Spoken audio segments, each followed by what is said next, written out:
Hi, my name is Barry Sterling Mitchell. I produce the Sterling, quote, pro football net point power rankings for all of those who don't know about it, and the Bias Plus reports. But this is Ben and Barry on football. Hello out there. This is Ben Dickerson. I'm your co-host. If you don't know about it, hopefully you're watching this video, you will know about it, and you'll begin to watch us on a regular basis. We're on weekly. We go week by week through the entire NFL season, and we have a multitude of information to give you that may help you with watching the games, playing fantasy, so on and so forth. Not to mention, if you're a DraftKings guy or a bettor of any kind, hopefully some of our information can help you. Yes, yes, yes. And the reason that we're so excited is we just had one weekend of football. And I want to start by saying I had to remind myself of our own philosophy or our own saying, which is that first quarter or so of the season is the second preseason. I had to remind myself because I was beginning to try to make some judgments, and I said, I think I'm gonna hold back a little bit. You know what I mean? Because we understand that already, you know. And so some things, you know, I saw drop punts and, you know, little hiccups here and there, and, you know, There were more than little hiccups. There were some big hiccups. Yeah, there was a tremendous hiccup. And so I was like, okay, all right, we already know that what, you know, it's like in 100-yard dash. Some guys start off a little bit better than others. Some guys, by the time they hit the 20-30, they're in stride a little bit. Some guys take to about, you know, the 50-60 before they really rocking and rolling. You know, it's not if it's 100, not a 40. You understand what I'm saying? Season is 17 games long. So we already said first 5 games are going to be considered the second preseason, since we lost one preseason game. So I'm sorry, go ahead. Up to this point, tell me what you saw about what happened. In response to what you're saying about the second preseason and maybe the first 4 games or so being the second preseason, especially now that there's only 3 preseason games instead of 4, I feel like the first thing I noticed was, I believe most real football fans had some preconceived notions about certain teams in the league, certain offenses and certain defenses. And I would have to say that for the most part, the offenses are a little bit ahead of the defenses. And in some cases, it's been fairly surprising. I saw that's kind of not normally the way it is, too. Right. Normally, under normal circumstances, the advantage in the beginning, you would think defense would have the advantage, yes. But you got to remember, again, as Ron Jaworski likes to say, it's a quarterback-driven league. It's a passing league. All the rules are slated toward high scores, okay, which puts the defense at a disadvantage. On top of that, you got these so-called genius head coaches and offensive coordinators that are coming out with all kind of crazy schemes and formations. It's a lot for defenses to digest. So personnel-wise, you might look at a defense and say, oh yeah, these guys are tight. They're going to be nice. Then you see them play a game and you're like, how can they be getting exposed like that? But hey, these offenses they're coming out of the gate rolling. Yeah, well, there has been some scoring going on. There's no doubt about it. We're going to talk a little bit about that as we share the Sterling net point power rankings. So we had a Thursday night game, we had a Monday night game, we had overtime, all that kind of stuff. You want to just jump right into the rankings and go through there? You ready? Yeah, let's talk about the rankings. All right, we're going to start off with top 10. Now, remember, you can find the Sterling Net Point Power Rankings on Facebook. Just look up Sterling Net Point Power Rankings. You'll take you right there. Turnover differential. We're going to talk top 10, Benny. Top three tied: Dallas Cowboys, New Orleans Saints, and Houston Texans. Let me say this about the Houston Texans. During the offseason, when things were going on and they were making their changes at coaching, I mentioned a couple times, you have a brand new coach and you have a black coach, and nobody's even calling him a new black coach. They're just, they're just this coach, new coach over with the Texans. And they've been bringing in talent, and we've been tracking some of the talent that they brought in. They got Ravens on the squad. And I remember even being a little surprised with all the, quote, turmoil, that the people who were quite willing to go there and sign up, you know what I mean, to play for the Texans, everybody, of course, except Deshaun Watson, who wanted out, and that did not seem to be a factor for him, that, you got a whole another level of coaching and things, new regime basically there, and some new talent, things of that nature. Well, they came out and did their thing, man. And I was, I was very pleased to see that, I was really pleased to see that. So, I just wanted to mention that was one of the surprises for me of the weekend. Let's remember who Houston was playing. A rookie quarterback, albeit the #1 pick overall in the draft. Trevor Lawrence did throw 3 interceptions, so there you go. Hey, kudos to Texans defense, Yeah, absolutely. We said last week that it looked like even matchups. There are a lot of even matchups. We had a few that, looked like an even matchups that were a surprise. All right, let's see. Next up, points against. All right, look who the top 3 squads are. If you take the ties into account, that #3 spot is shared with the Broncos and the Cardinals. You got the Saints only gave up 3 points. The Eagles only gave up 6. Broncos, Cardinals both gave up 13. Rams, Panthers gave up 14. And then everyone from 7 to 10, the Steelers, the Dolphins, the Chargers, and the Seahawks gave up 16 points. So these are your top scoring defenses in the NFL as of this past weekend. Now, when you say top scoring defenses, let's remember we're talking about points against, right? Absolutely.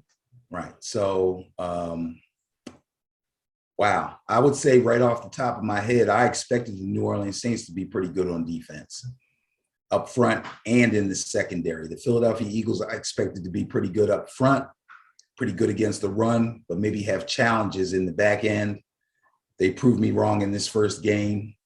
We'll see what happens in the future. Denver Broncos also, I expected to have a really good defense. They gave up 13 points, but 13 points isn't a lot in the NFL when you really think about it, especially, again, because we're talking about the offenses being really souped up and all the rules kind of being slanted toward the offense. And I'm just going to talk about the top 5. Obviously, at #5, the Rams are expected to be a top defense or possibly the top defense of the league. And the Arizona Cardinals are a little bit surprising, really strong up front, not real strong on the back end, but played extremely well this past weekend. All right. Benny, who do you think was the top scoring team this past weekend? The top scoring team. I'm going to take a real fast, wild guess and say the New Orleans Saints. You know something? That's not a bad guess. That is not a bad guess at all. Top 10 points for my beloved San Francisco 49ers. I am not surprised. I got so much to say about this, but before I do, let's make sure we give the top 10 their due here, because 2 and 3 are tied at 38 points scored. That's the Saints and the Cardinals. How you like them apples? Not surprised about the Saints. I've been trying to get people prepared for famous Jameis and a new offense. It's bearing itself out. I'm just telling you. And there's a lot of folks out there that said this is the year Kyler Murray's going to come into his own. Obviously, it's just week 1. We don't want to get too excited, but there you have it. Those are big numbers. Texans didn't play a great team, but they had a great game against that team, scored 37 to take the 4th place. And round out the top 5, the Rams put up 34 on those Bears. Oh, man, that was an interesting game. So much controversy with that. Your next 3 spots, 6, 7, and 8, are your Raiders, Chiefs, and Lions. I'm going to talk about these Lions a little bit. At 33 points, Eagles put up 32, and Tampa Bay rounds out the top 10 at 31 points. So these are your scoring leaders for the past week, for week 1 in the 2021 season. Let me say about my Niners. Remember last year, you're the fantasy guy, I'm the Madden guy. I played like a season within the season, right? And the game diverged from real life in that within the game, your injuries and things didn't reflect what was actually happening on the field in real life. So this year I wanted to make a change in that. And just to get going, I just decided I'm just going to play against that team, right? So the Lions game, so interesting. The end score was about the same. The stat that was also about the same was the number of turnovers that the 49ers had, which somewhat enabled the Lions, to get back into that game and try to make it look like a game. That game should have been done. You know what I mean? So, yeah, 41 points is something to be proud of, but we'll talk about the next category, which is really what it's all about, and that's the bottom line. What do you have anything for the points for? No, we're good. We're good? Awesome. So, Niners, top scoring team. However, what we value is that differential, the difference between points for and points against, otherwise known as the Sterling net points and the power rankings that we have off of it. So let's take a look at that particular chart for your top 5. Numero uno, New Orleans Saints. All right, so Ben, what's your take on the breakdown with the Packers? My take on the Packers meltdown, breakdown. I tell you the truth, I don't have a take. I have no clue. I don't want to say it was a preparation thing, because let's face it, it's the NFL, man. LaFleur has proven that he knows how to prepare a team for a game, especially week 1. I mean, once you get past the first 2 preseason games, get to the 3rd preseason game, you're already watching film and preparing for week 1. But they did not look prepared. I can't even say Aaron Rodgers played poorly. I mean, it looks like he played poorly, but a lot of that is a reflection of the defenses that were thrown at them, the pressure that he got, the lack of being able to really get anything going on the ground. It's a lot of factors as to why they lost the game. But as far as why they completely broke down and surprised just about everybody, nobody can truthfully say that they predicted that the Packers would get smacked around like that. Nobody. Okay? I tell you this, though, they will bounce back. They'll be back quickly. Well, interesting that you say that, because I had mentioned the Lions, and I think I think the Lions are going to be a little better than what people think. And I think that if you have a good tight end in the NFL right now, you can be competitive offensively. You know, it really is the setup position for everything else. Now, if you and you look at the Raiders situation, you know, with Waller, it's like y'all gonna have to defend him. And then everything else will fall into place. We'll take advantage of all of your issues trying to deal with that guy. Jameis, I saw him run the ball effectively and slide. I mean, just looking just so confident in doing that. You know, I saw him use the pocket, throw short, throw deep. You know what I mean? And I was truly impressed that he was really ready. Aaron pretty much missed the entire preseason, right?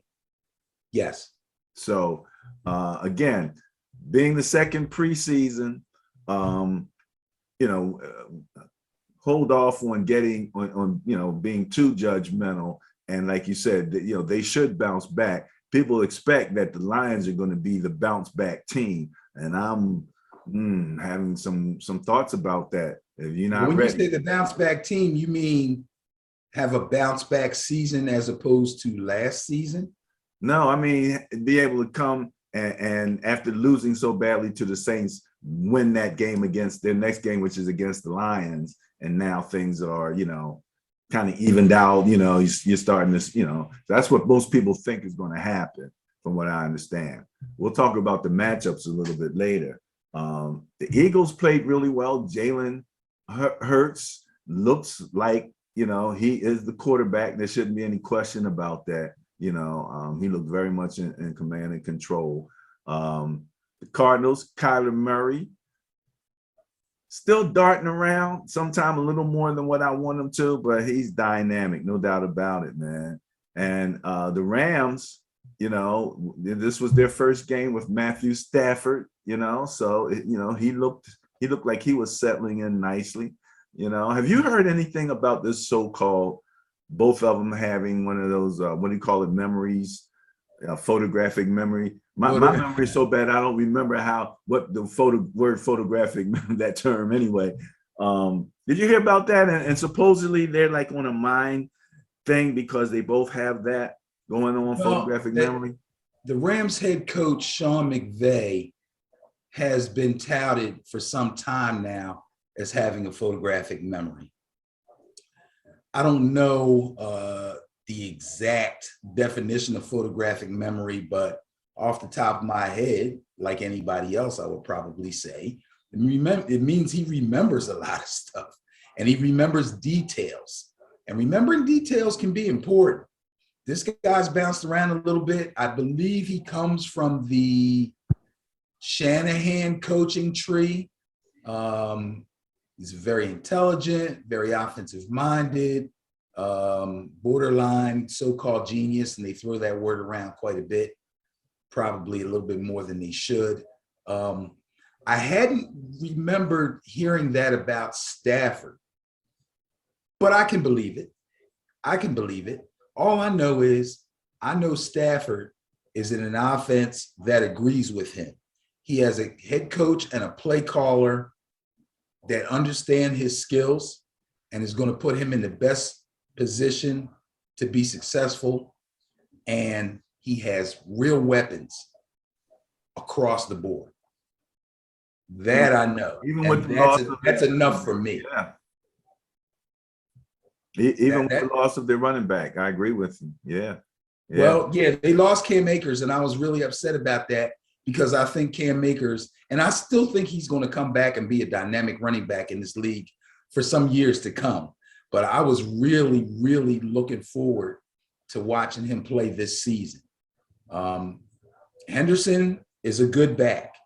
He's not Cam Akers, but he's a good back. And let's face it, he's good enough that he basically was the starter between him and Malcolm Brown last season that kept Cam Akers on the sideline. So Henderson is no slouch, but yeah, I was looking forward to seeing Cam Akers. Yes. The Texans, again, net points 20. That's a good, strong showing. I'm sorry, that's the Rams net points was 20, Texas net points 16, Broncos plus, these are all plus 14. I do remind people net points and turnover differential are the two stats that go both positive and negative.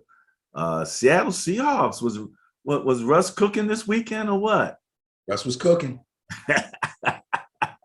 Whole team was cooking. I'm telling you. And Lockett, oh my goodness. Who is that guy? Yeah. I'm telling you.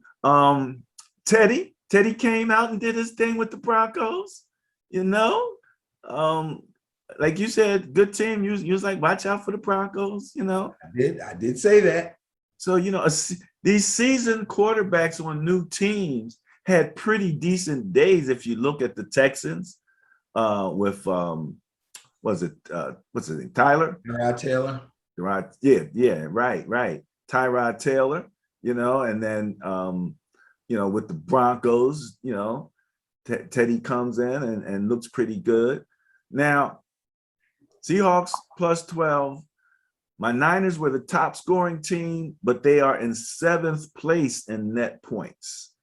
And this is why we do net points. And this is why we say no opinion, no conjecture, because that is my beloved Niners with plus 8. And that's not boding well for them in the game coming up against the number 2 squad. And we'll talk about that in the bias plus reports and how those matchups get calculated. But Ben, on the game, I gave myself a second preseason. Because remember I said I had dropped down to the All-Pro, right? And I wanted to mention, remember you were saying there's something you just learned like in your computer, oh, I can go from here to here and do that. Right. I'm still at that point on the game where I'm still trying to figure out, I just figured out how to find, like if I'm want to go in the shotgun formation, I might have 10 shotgun formations. And I was like, couldn't figure out how to find the one during the game as quickly as I needed to. And okay. At some point I was practicing something and it popped up and I said, oh, I got to click that first and then that. And then they were all there in front of me and it just changes everything. So yeah, you know, the first 5 games is the second preseason and then I go all Madden from that point out. So just putting that out there for my Niners. Also, so sad my man Raheem Mostert out for the season. Oh man, let me tell you something, Benny. 97 speed, closest, fastest person on the team, I think, is a 91 speed on the game. That's how much faster he is than everybody. And the things you can do with that, you know, it's up to your imagination when you have that type of a speed advantage over everybody on the field. You know, you look at Tyreek Hill and the damage he does. But okay, now I have to figure out how to play the season or play the, you know, from going forward without him. And we turn to Elijah Mitchell. I'm like, oh, we got a Mitchell on the squad. Okay, let's see what's up. He ain't no Mostert.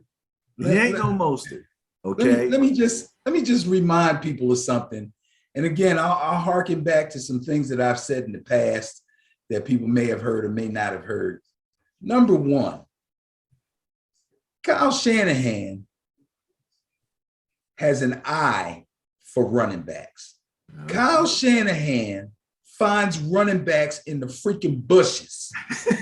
This dude, and not to mention their run schemes, and I talked about this just last week, their run schemes are set to the point where they are so confident that I could go back there and put a damn Niners helmet on and get 10 yards, okay?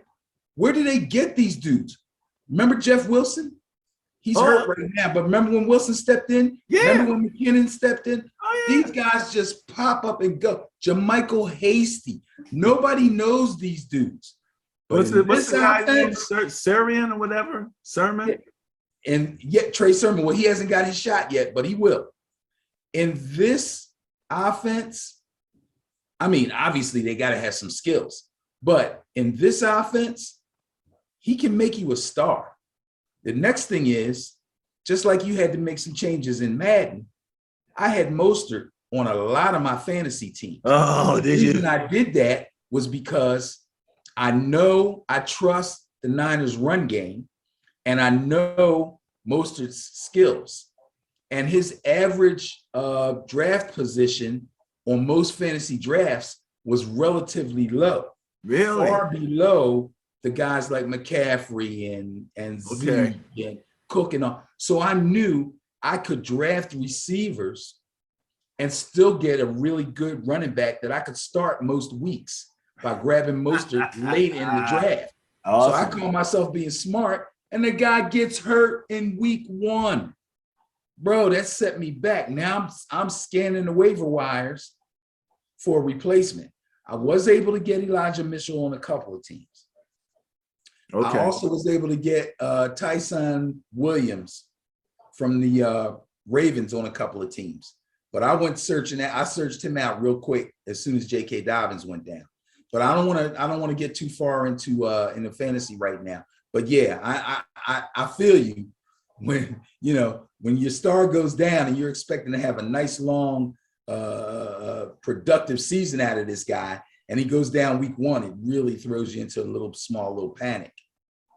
There's a in the execution of the play, the timing changes so much when you go from a guy that's running at a 97 speed top speed to a guy that's 90, and you feel much more like an average running team. Like everything, like if you pop one with Mostert, nobody's catching him. It's not even a question, But Elijah Mitchell, again, I was able to make some of those adjustments and with him. And you got to do what you got to do. That's why I like playing with the teams. A lot of times when we see those competitions, they got all-star squads, what they call the mutts or whatever, the greatest people. And both teams always seem to have Randy Moss. Oh, dude, don't even get into that. Why are you even talking about this? You don't even like that. Well, that's why I'm saying, because that's why I'm pointing out the difference between having to play with what you got, with the deck of cards that's being dealt to you, and being able to play with that. And you do that, with your flag team. I mean, you got to play with who you got. You know what I mean? You can't, you know what I'm saying? And you got to put it together for them. And so, that's what it's like. Speaking of the last two in the top 10, 9 is the Steelers and 10 is the Raiders. Did you see that game with the Raiders? Yes. Great game. One of the best games of the weekend to watch. I had a long conversation with my son about that game because I was not feeling like Lamar Jackson was showing that he was really, improved as a passer. I didn't see it. But I had and his thing was, well, his receivers aren't that great. You know what I mean? So, they're not doing certain things and it's messing him up as a passer. I had a question about that. His receivers, he don't have Tyreek Hill and he don't have Kelsey, that's for sure. You know what I mean? But I went back and watched the game, and the way they run their offense, they're still so option oriented, that I don't think he'll ever really advance as a passer in that offense. He can throw the ball, no doubt about it. He's got, all of the talent in the world, but it's just the way they run things out of that offense, even to the point of, optioning him, as a runner, which, is going to be interesting because I think this is his contract year. So when he signs the $500,000 contract, I'm wondering, are they still going to be running him up the middle like that when he signs that contract and gets half of that guarantee? Well, let's not get too carried away here. 5 minutes haven't gone by that you just said that you have to set your team to fit your players. Right? No, Now I understand you There's want a to see him progress. certain amount of balance in both. But what I my main understand focus that you want to see him is progress as a passer. I understand that. That's I all I'm want to see him talking about. progress as a passer also. I believe he did, in fact, progress as a passer last season. But in this particular game, he looked a little funky. I'm going to give him a pass because I saw what he did last season. I don't want to run and go searching for stats or anything. This guy threw for a really great number of touchdowns last season, threw for them. Okay. He was way up there. And his completion percentage was not terrible. I believe he was top 10. So he can do it. But in this game, just like Mr. Rogers looked like Mr. Goofball, it's 1 week, one game. So I'm gonna give him a pass and I'm gonna keep watching. You know, the Cardinals were being, sort of accused, or they were saying, well, they're bringing that college stuff when they came in with the air raid, to the NFL. But the most collegiate offense out there is the Ravens. There's no doubt about it. As far as I'm concerned, everything is pistol. Everything. They got him spinning 360. I see what you're saying. I understand what you're saying. So, that does impact you. Now, it opens up certain things, because again, you have to adjust your whole offense to figure out how to make sure that this guy doesn't take it 80 on you. You know what I mean? So there's a pressure there, and I definitely understand it. I think the interesting thing about when Jameis ran is I just felt like he did what I generally recommend is take advantage. If the opportunity's there, take advantage. If they give you 10 yards and you need 5, take it, slide and set up and let's go. You know what I mean? It's not even, but that's just running with intelligence. So I just hope that, they don't. Again, we're talking about a guy who is not a runner by any stretch of the imagination when you talk about Winston, who is only going to take off when he can't find anybody and he sees some green grass out in front of him. And as soon as he sees a different color jersey, he's going to hit the ground, as opposed to a quarterback like Lamar, who basically has a full-time green light. Now, Lamar, for all the improving that he has done in his passing, he still has a ways to go.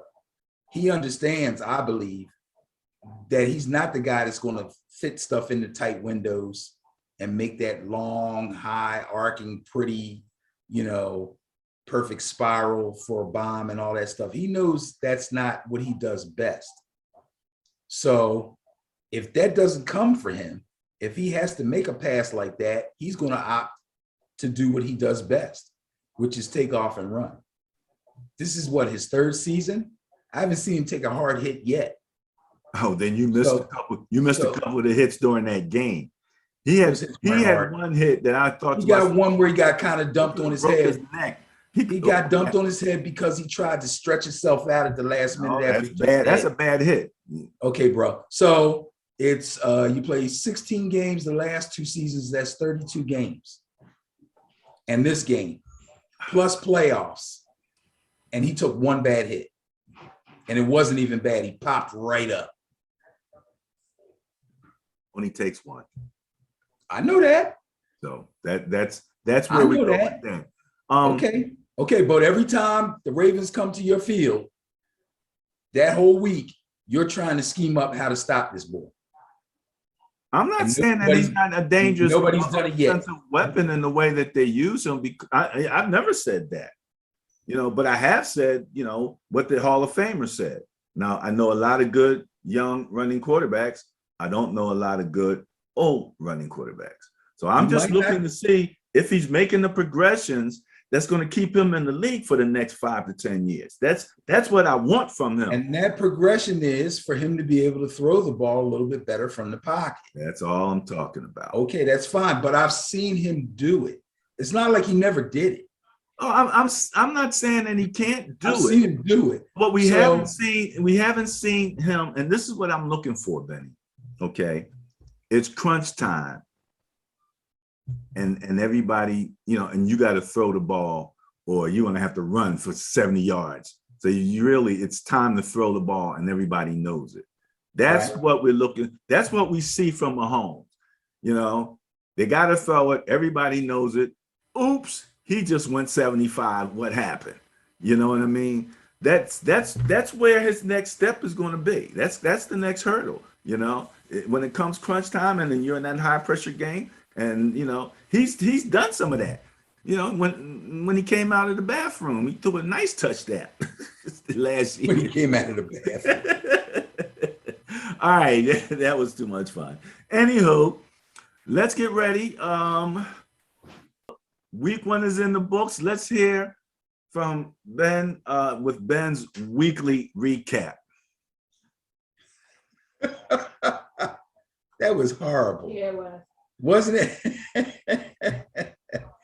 So, week 1 has just passed, the 2021 season. First of all, I'm thrilled that the NFL is back.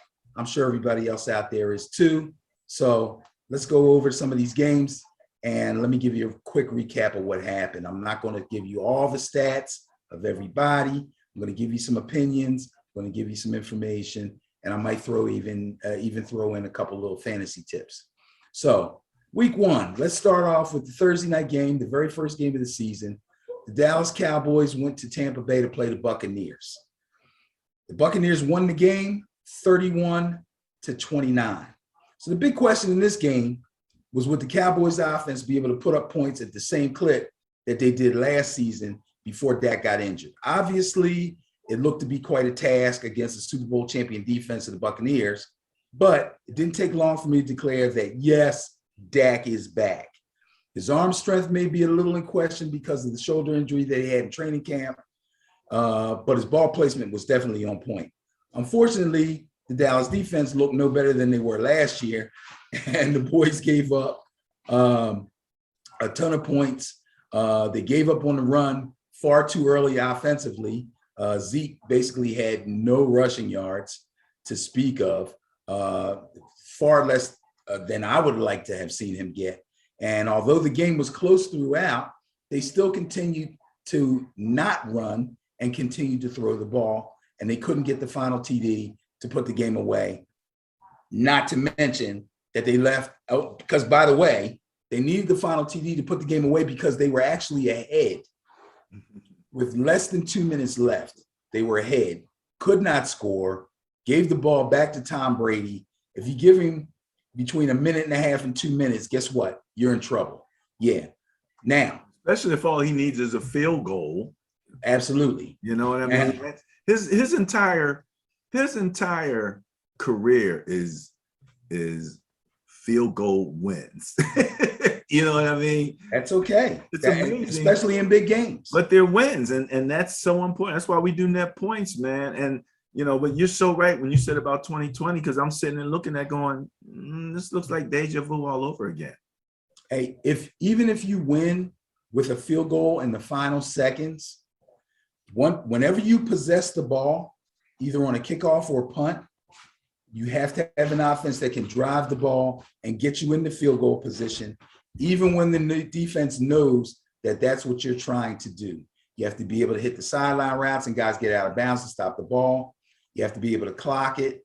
You have to be able to get in and out of the huddle. You have to be able to run call 2 or 3 plays from the line so that you can keep the ball moving and preserve time so that once you get in the field goal range, that your kicker's field goal range, that you have time for him to get out there, kick it, game over, see you later. So you just put together the academic curriculum for Lamar Jackson and make that next step as a quarterback. Yeah, well, I mean, those are the kind of things that every quarterback. I hope he's listening. Those are the kind of things that every quarterback in the NFL needs to be able to do. Those are the kind of things that every offensive coordinator has to be prepared to do, because you never know when you're going to be in that position to be able to win a game, but you have to get in the field goal position to win it. And then ultimately your kicker has to make it. But let's face it, that's what he's getting paid to do. He doesn't do anything else. So you have to be able to move the ball into his range so that he can do what he gets paid to do. And if you can't do that, then you're going to lose by 1, 2, 3 points. Now, let's talk about the Bucs real quick. Oh, well, actually, I'm not finished with the Cowboys just yet. So I'm going to give Dak a lot of credit for how he played. I thought he looked really good. Excuse me. The Bucs were missing 2 DBs. I think they were missing one coming into the game, and then one of their corners got hurt during the game. But I was surprised that they struggled to defend against the pass as badly as they did. They did get 1 interception, but they only sacked Dak once, and they had to rely on Tom Terrific to save the day. So neither team did much on the ground.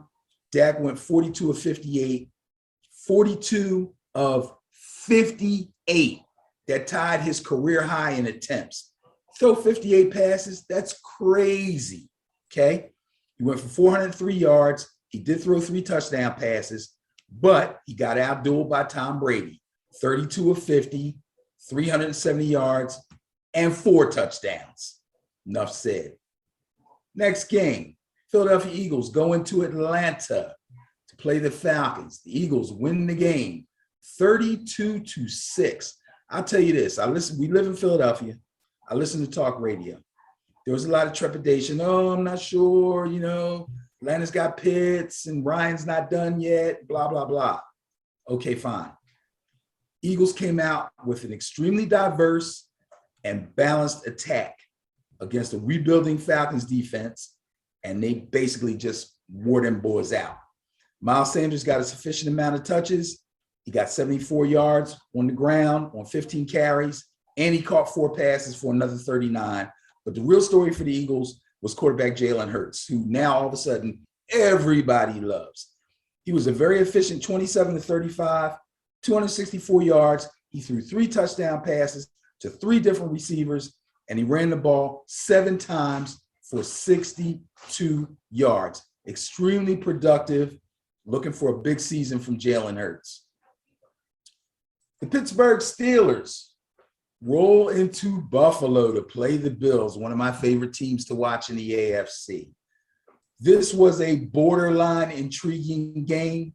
I did pick a different game to be my intriguing game. I don't know which one was yours, Barry.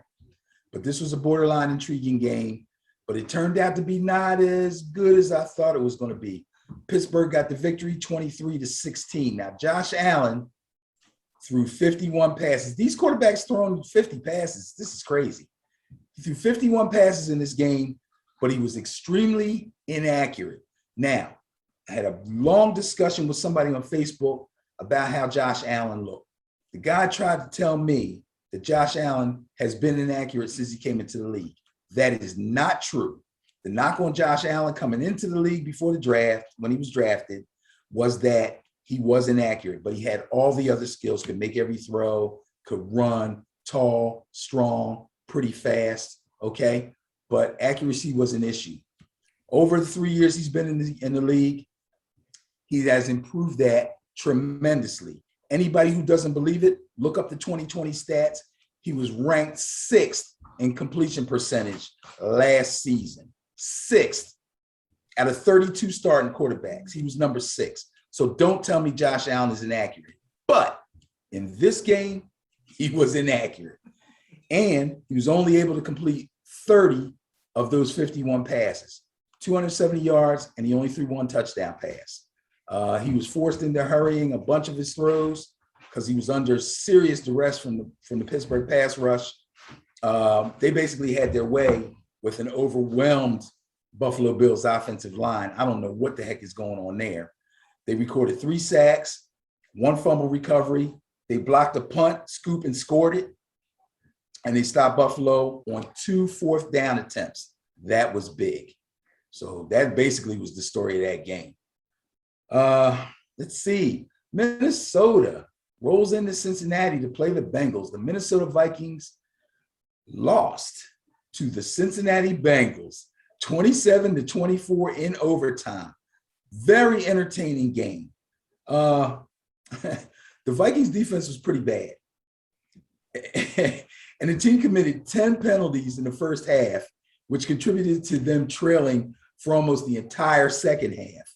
Consequently, Kirk Cousins accumulated most of his 36 completions on 49 attempts in the last 2 quarters and in the overtime.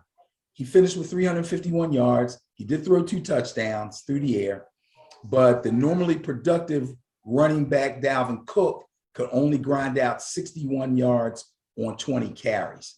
Now, on average, that's a pretty good day if your offense is balanced, but they weren't balanced. He still got 20 carries, but they kind of held him at bay. So that's a good thing to look forward to with the Bengals defense. Cook did, however, catch 6 passes for 43 yards, but he fumbled in overtime. That gave Joe Burrow and the Bengals the opportunity to win the game. Bengals running back Joe Mixon did his part. He had 127 yards rushing on 29 really tough carries. So think about it, 29 carries. That's a lot. You want your starting running back to be able to carry the ball 20 times a game, maybe 25. He ground out 29 carries and only had 127 yards. So that's some tough ground game. You can do the math on that for yards per carry, but he did get a TD. And Burrow was pretty efficient with 20 completions on 27 attempts for 262. And Burrow threw 2 touchdowns, but came with a price. Burrow, coming off a season-ending knee injury last year, likes to stand in the pocket a little bit too long. He's one of them guys, he's a genuine pocket passer. He'll stand in the pocket, stand tall, scan the defense, look for his open receiver, burp the baby, as I like to call it, okay? But sometimes he does it a little bit too long. So he took a lot of bad hits and he got sacked 5 times. Going to need to look at that because Joe Burrow, if he keeps that up, is going to miss half of another season. Not good, Joe. Need to get rid of the ball. All right. The San Francisco 49ers go to visit the Detroit Lions.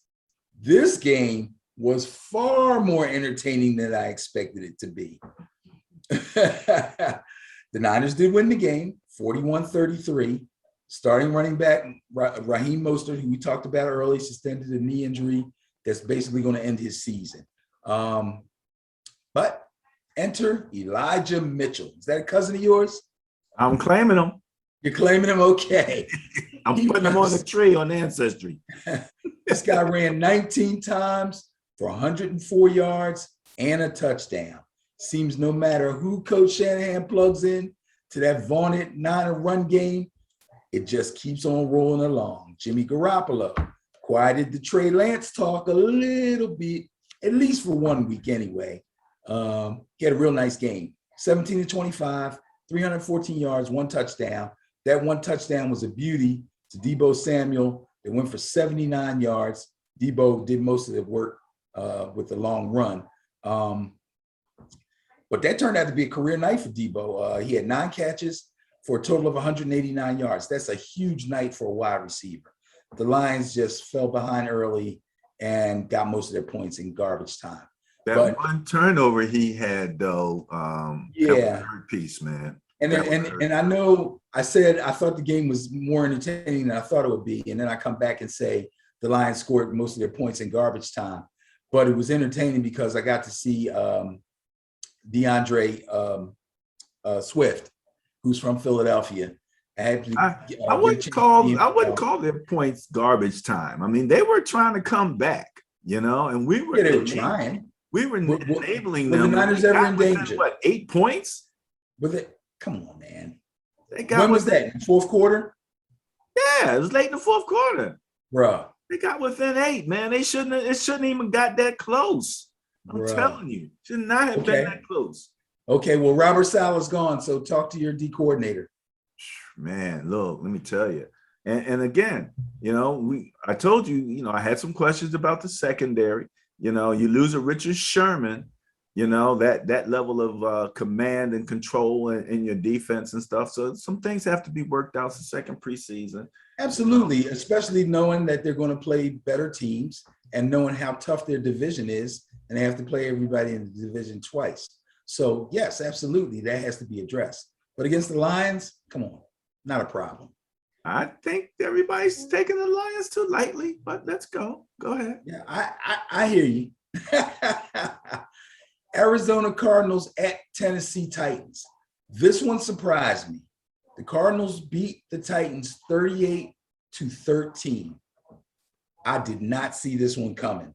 Ryan Tannehill threw for 1 touchdown and he ran for another one, but the Cardinals front seven limited Derrick Henry to 58 yards rushing, and at that point, they just completely ignored Tannehill's weak attempts at play action. So you're not getting rushing yards. Your play action is out the window.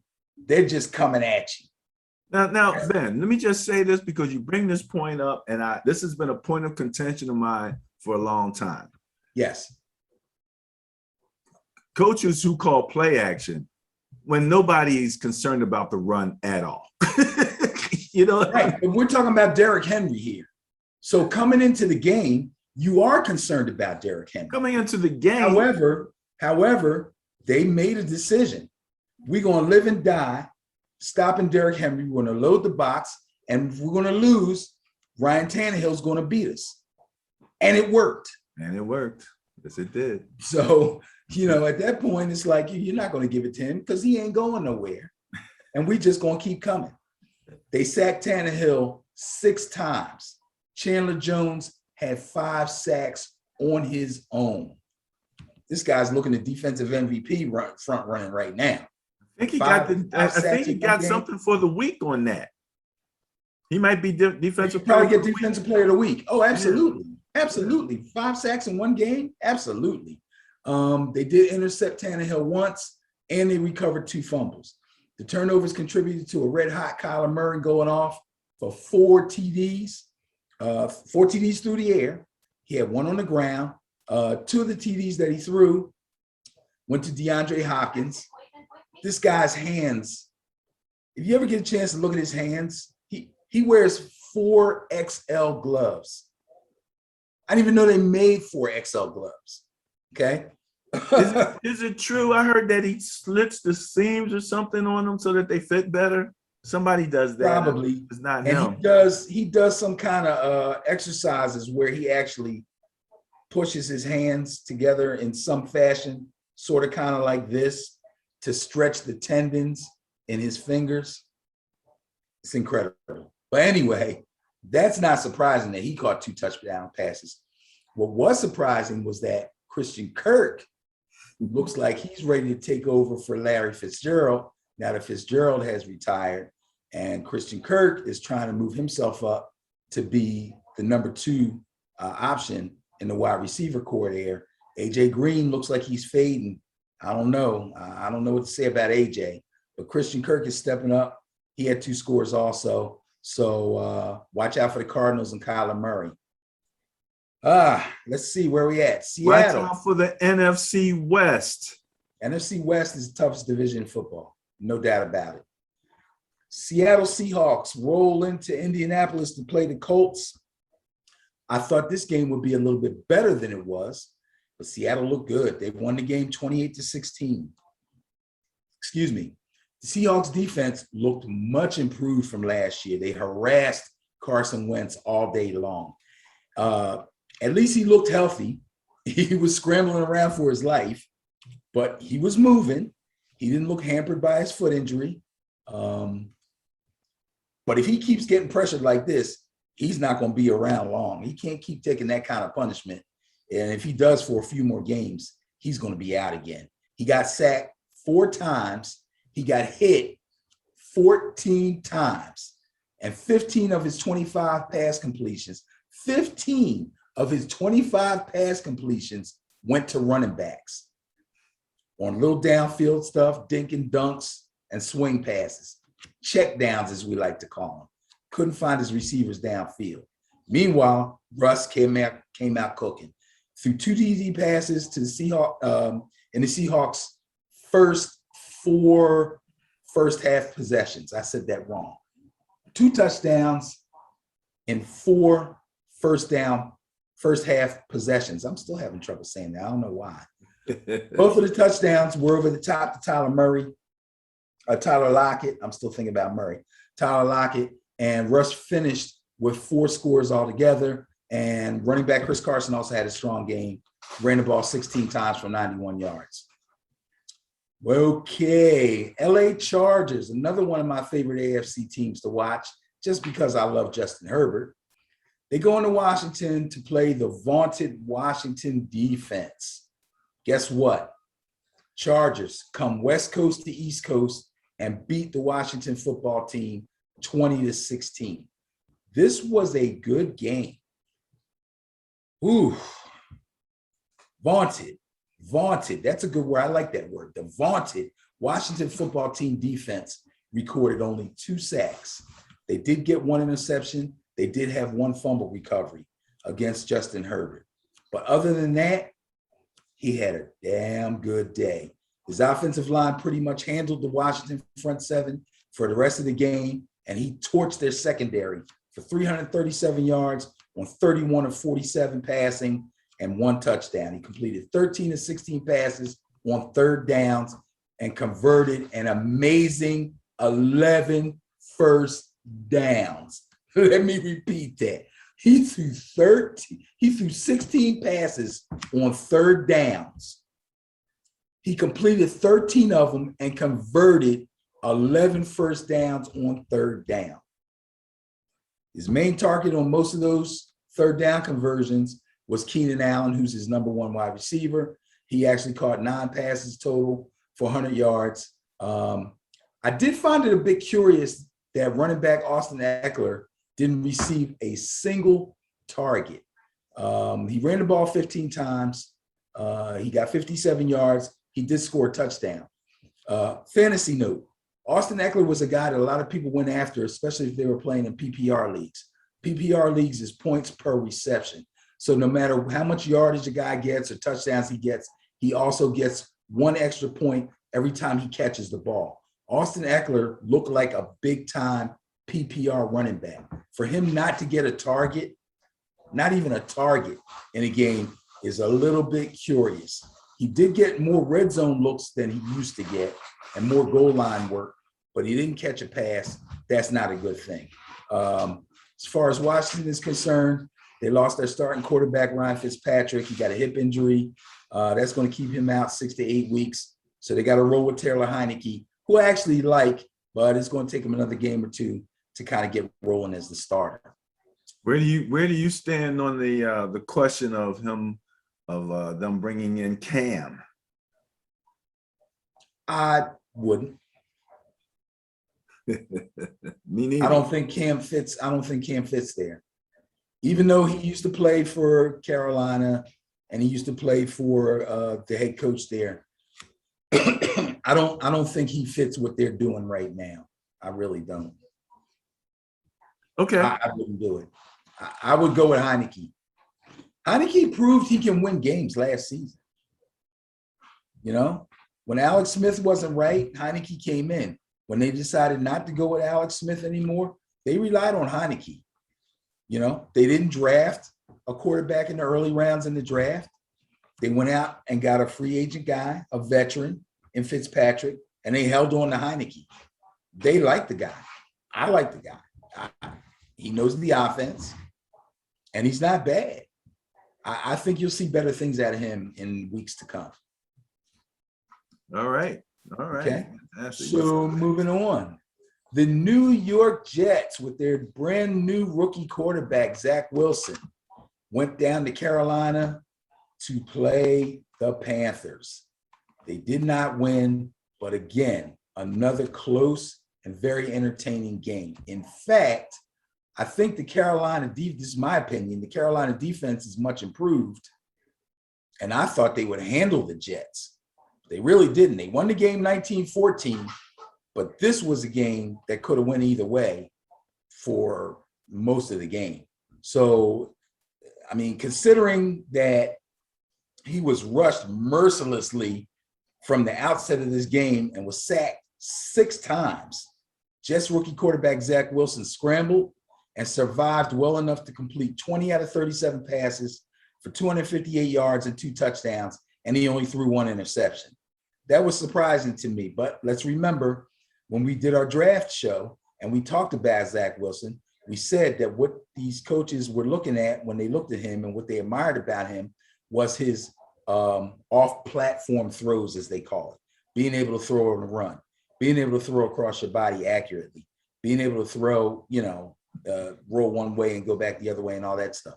So that worked to his advantage, to where statistically he had actually a pretty good game.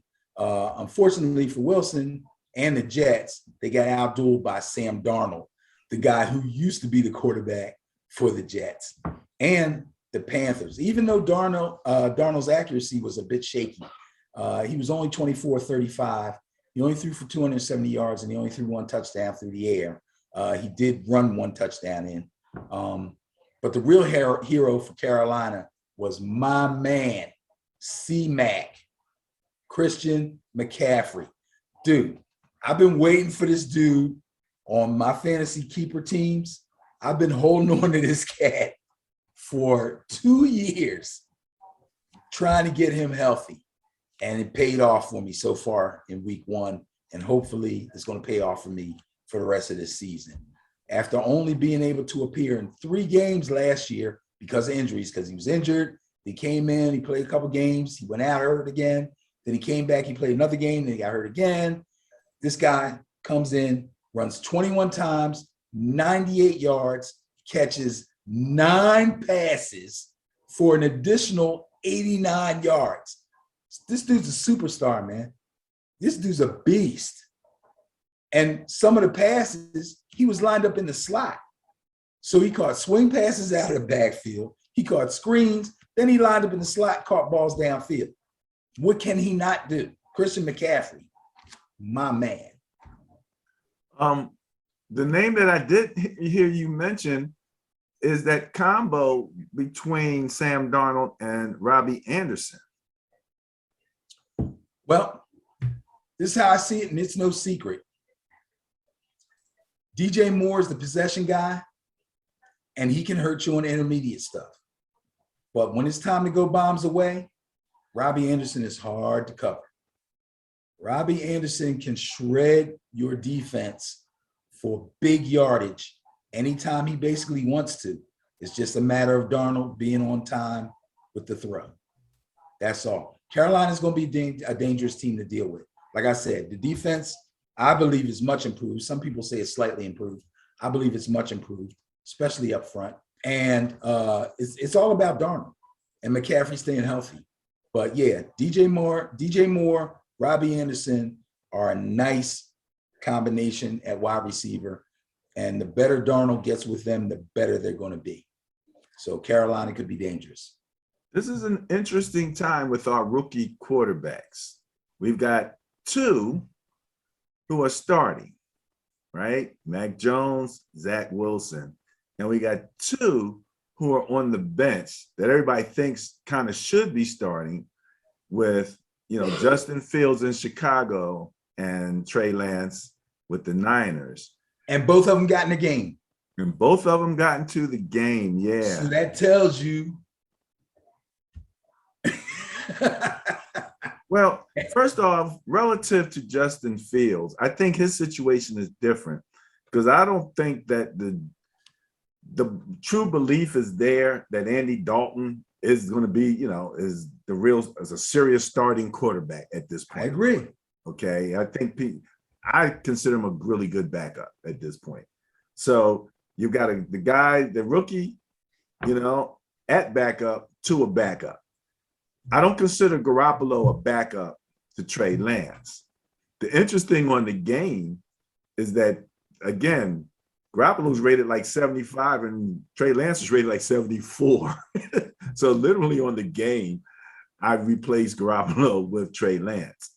But that's where my mind separates between the game and real life. I do not recommend that because I think, as you said, the running game that the Niners have, you want someone who can operate that offense. The thing I always have to remember, even in playing the game, is the nature of that team is a running team. So I always have to stay. If I stay true to my nature, the passing game opens up. It just it's how it works. It just works. And again, as I said to you, if you have a dominant tight end, you can really be competitive in this league. So, you know, we look across and we did the tight end review. We got to go back and kind of look at that again, because I'm taking that a little more seriously, man. So very interesting. Yeah, very interesting. Okay, I'm sorry I interrupted you. No, that's not a problem. All I would say with that is I noticed that both coaches made sure that both of those guys got into the game. Dalton's got a real short leash. Okay. Garoppolo's leash is still really long, but I believe that they're going to try their best to insert Trey Lance here and there in positions where he won't hurt himself and he won't hurt the team, but they can kind of get him up to speed with the speed of the NFL game. Let's face it, we talk about the speed of the NFL game all the time when these guys come out of college. Now we're talking about a guy who's not only coming out of college, but over the past year, only played in one actual game. Okay. So yeah, it's going to be a little bit of time, as long as Garoppolo stays healthy, for Trey Lance to get in there and get some serious play. But Justin Fields is on deck. You and I actually didn't like up. You and I actually didn't like the what do you call it, platooning of the quarterback initially, but Yeah, it seems to be in those cases, especially with Trey, he is the backup. So you got to get him prepared for, as you say, the speed of the game, and then be ready to come in at a moment's notice. So you kind of have to get him in whenever you can. That was one of the things that I was kind of pissed off about with the Lions. I'm looking at that game. I'm going, oh, Trey might get some run today if we can hold these boys down, you know, because we had such a large margin at some point. Didn't happen. So in any event, yeah, absolutely different situations. But both of them, when they came in, they were pretty effective, right? Right. Okay. For what they were asked to do, yes, they were prepared. They were ready to carry out what they had to do and get them the heck off the field, continue on with the game. So who's up next? Jacksonville Jaguars travel to Houston to play the Houston Texans. Both teams looking like they're going to be bottom feeders. Turned out to be a pretty good game, but this is what we got here. And I remember a little something you sent to me, to my DM, in reference to Madden ratings between Trevor Lawrence and Tyrod Taylor.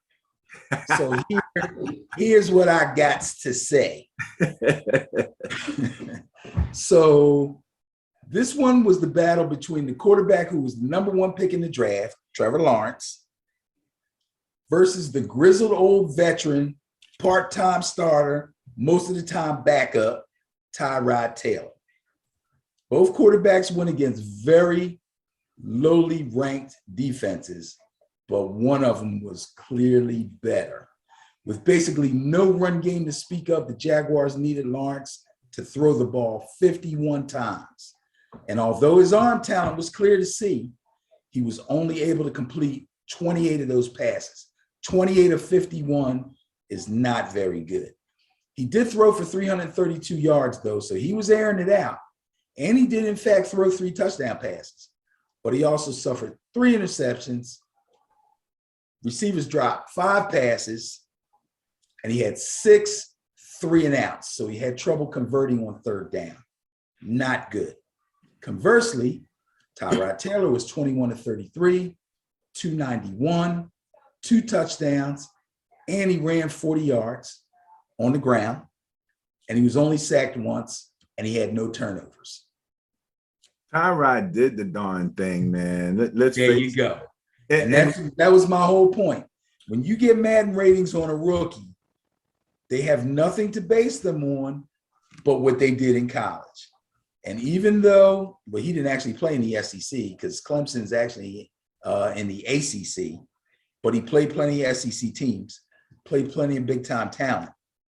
But playing on a loaded college team is a little bit different from playing in the NFL. So we'll see how his Madden ratings look next year. But for now, I would say Tyrod's better. Well, the interesting thing about the ratings, I'm actually looking at the ratings right now, it comes in the awareness category. And they actually somewhat apparently disrespected Tyrod because they gave Trevor Lawrence an 80 in awareness and Tyrod Taylor a 66. Yes, I would agree that I believe 66 is disrespectful to Tyrod. And I think that anything in the 80s for Trevor Lawrence, yeah, sure. You're on a team that's loaded. And believe me, college football is not known for great defenses anywhere. It's good for great defensive talent here and there, that safety, that corner on this team, that safety on this team, that linebacker on this team. But great college defenses, you never hear about that. So big scores in college, right? A lot of shootouts. Yeah, sure. It's crazy. Either that or a lot of little teams getting smashed by the big teams who Sure. So obviously his awareness is going to be up, but I digress. There's an interesting, situation there. And I'll be looking to see if they do an update. Because again, you also got to give the coach for the Houston Texans. I still want to go back and give him props for having that team ready to play. Yes, they were ready to play. And believe me, they handled the Jacksonville run with no problem. So now I'm starting to wonder, like, if they got to throw the ball 51 times because they can't get a running game going, is that because of their offensive line or is that because of Houston's defense? But when I see him throw for 332 yards and 3 touchdowns, but he throws 3 interceptions, I'm saying, hey, maybe the Texans were actually really prepared for this guy. I mean, those are old Tampa Bay Jameis numbers there. 332 in yards, 3 touchdowns, 3 interceptions. You know what I mean? Not to mention the 5 drop passes, which I can't give Houston credit for that. I think the Jaguars are in worse shape than we thought they were. And Urban Meyer better get himself together. He's going to be back in college right quick.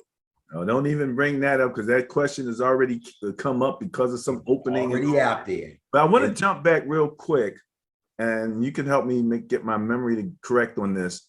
The Ravens picked up the running back from the Saints, Latavius Murray. That is correct. Good pickup, man. It's a good pickup.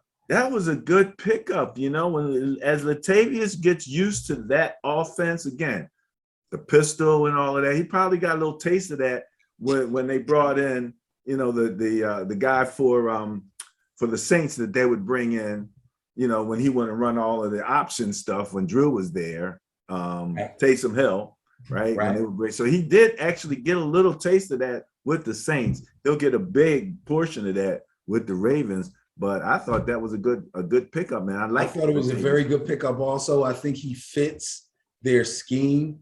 And word on the fantasy street is that eventually Murray will take over for Tyson Williams. I'm not real sure about that. Tyson Williams is a dynamic running back. The kid is not weak, and he's got some quicks, and he's got some dead breakaway speed that Murray doesn't have, okay? I got a feeling it's going to end up being a real committee over there between the two of them. And then you got to add Lamar in there, okay? So Tyson looks like, I keep calling Tyson. I think his name is Tyson. How you spell it? Tyson Williams, Ty''S-O-N. Tyson Williams. Okay. Right now is the number 1 back. Latavius Murray is number 2. And let's remember, they have Le'Veon Bell and Devontae Freeman on the practice squad lurking. So, if you play fantasy, you might be able to live off of Murray and Williams for a little while. But I don't know how long that's going to last. You might be wanting to look for another back. But anyway, this was my intriguing game of the week. The Cleveland Browns at the Kansas City Chiefs. And boy, did it live up to it. This was a great game. And I picked Cleveland to win this game. And I picked Cleveland to win this game because I thought the game was going to be just like the first half was. Unfortunately, they didn't carry that over into the second half. So here we go. This was my intriguing game. Let me remind you of how funny it was last week, because you were walking on down that Kansas City pathway. Yeah, I know. Saying Kansas City, and you got, no, I'm going with the Browns. Right, I was. You're exactly right. That's exactly. I said, nope, I'm calling for the upset. I'm calling for the Browns. I'm telling you, I believe that Cleveland is one of maybe a couple other teams in the AFC that could possibly stand in the way of Kansas City making it to a third straight Super Bowl. I only wish this game, I actually wish this game had taken place a little bit later in the season and not in week one. But bottom line is the Browns came out on fire. They scored on 3 of their 4 first half possessions. They put up 318 total yards, and they ran out to a 22-10 lead. Then the freaking wheels fell off. Now, although the Chiefs were able to mount a furious comeback, they were helped quite a bit by Cleveland's mistakes. A Nick Chubb fumble and a bobbled snap by the Browns punter led to scores for KC, and Baker threw a game-clinching INT on his own team's final drive. So that basically killed them. So mistakes in the second half, penalties, fumbles. The punter dropped, the snap came right to him. He bobbled it, dropped it. That gave him the ball on the 15-yard line. Second preseason. Bro, it's the punter. Hey, he look, has 2 things to do. He practiced too. Bro, he only has 2 jobs. Game speed is different. No, it's not. No, it's not. Not for a punter, it is not. He has 2 jobs. Catch the snap and punt the ball. That's it. There's no change in practice speed to game speed. They practice punting the same way they punt in the game. That's bull. He got scared and dropped the ball. Reminded me of the Miami Dolphins with, what's his name? Your premium? Garrett, no, it's nothing like that. It was nothing like that. But yeah, I mean, what are you going to do? If you're a punter and you bobble a snap, the rush is on you. You know you can't punt the ball. So your first instinct is to try to run and get away from the defenders so you can maybe like get a little pooch kick or something. He couldn't even do that. They were all over. So he had been done better to throw the ball away, like, and just. No. I mean, he wound up getting sacked like 10, 15 yards behind the line of scrimmage. It was worse field position. If he had fumbled it, you know. You're asking a punter under duress who never practiced throwing the ball to try to throw it out of bounds.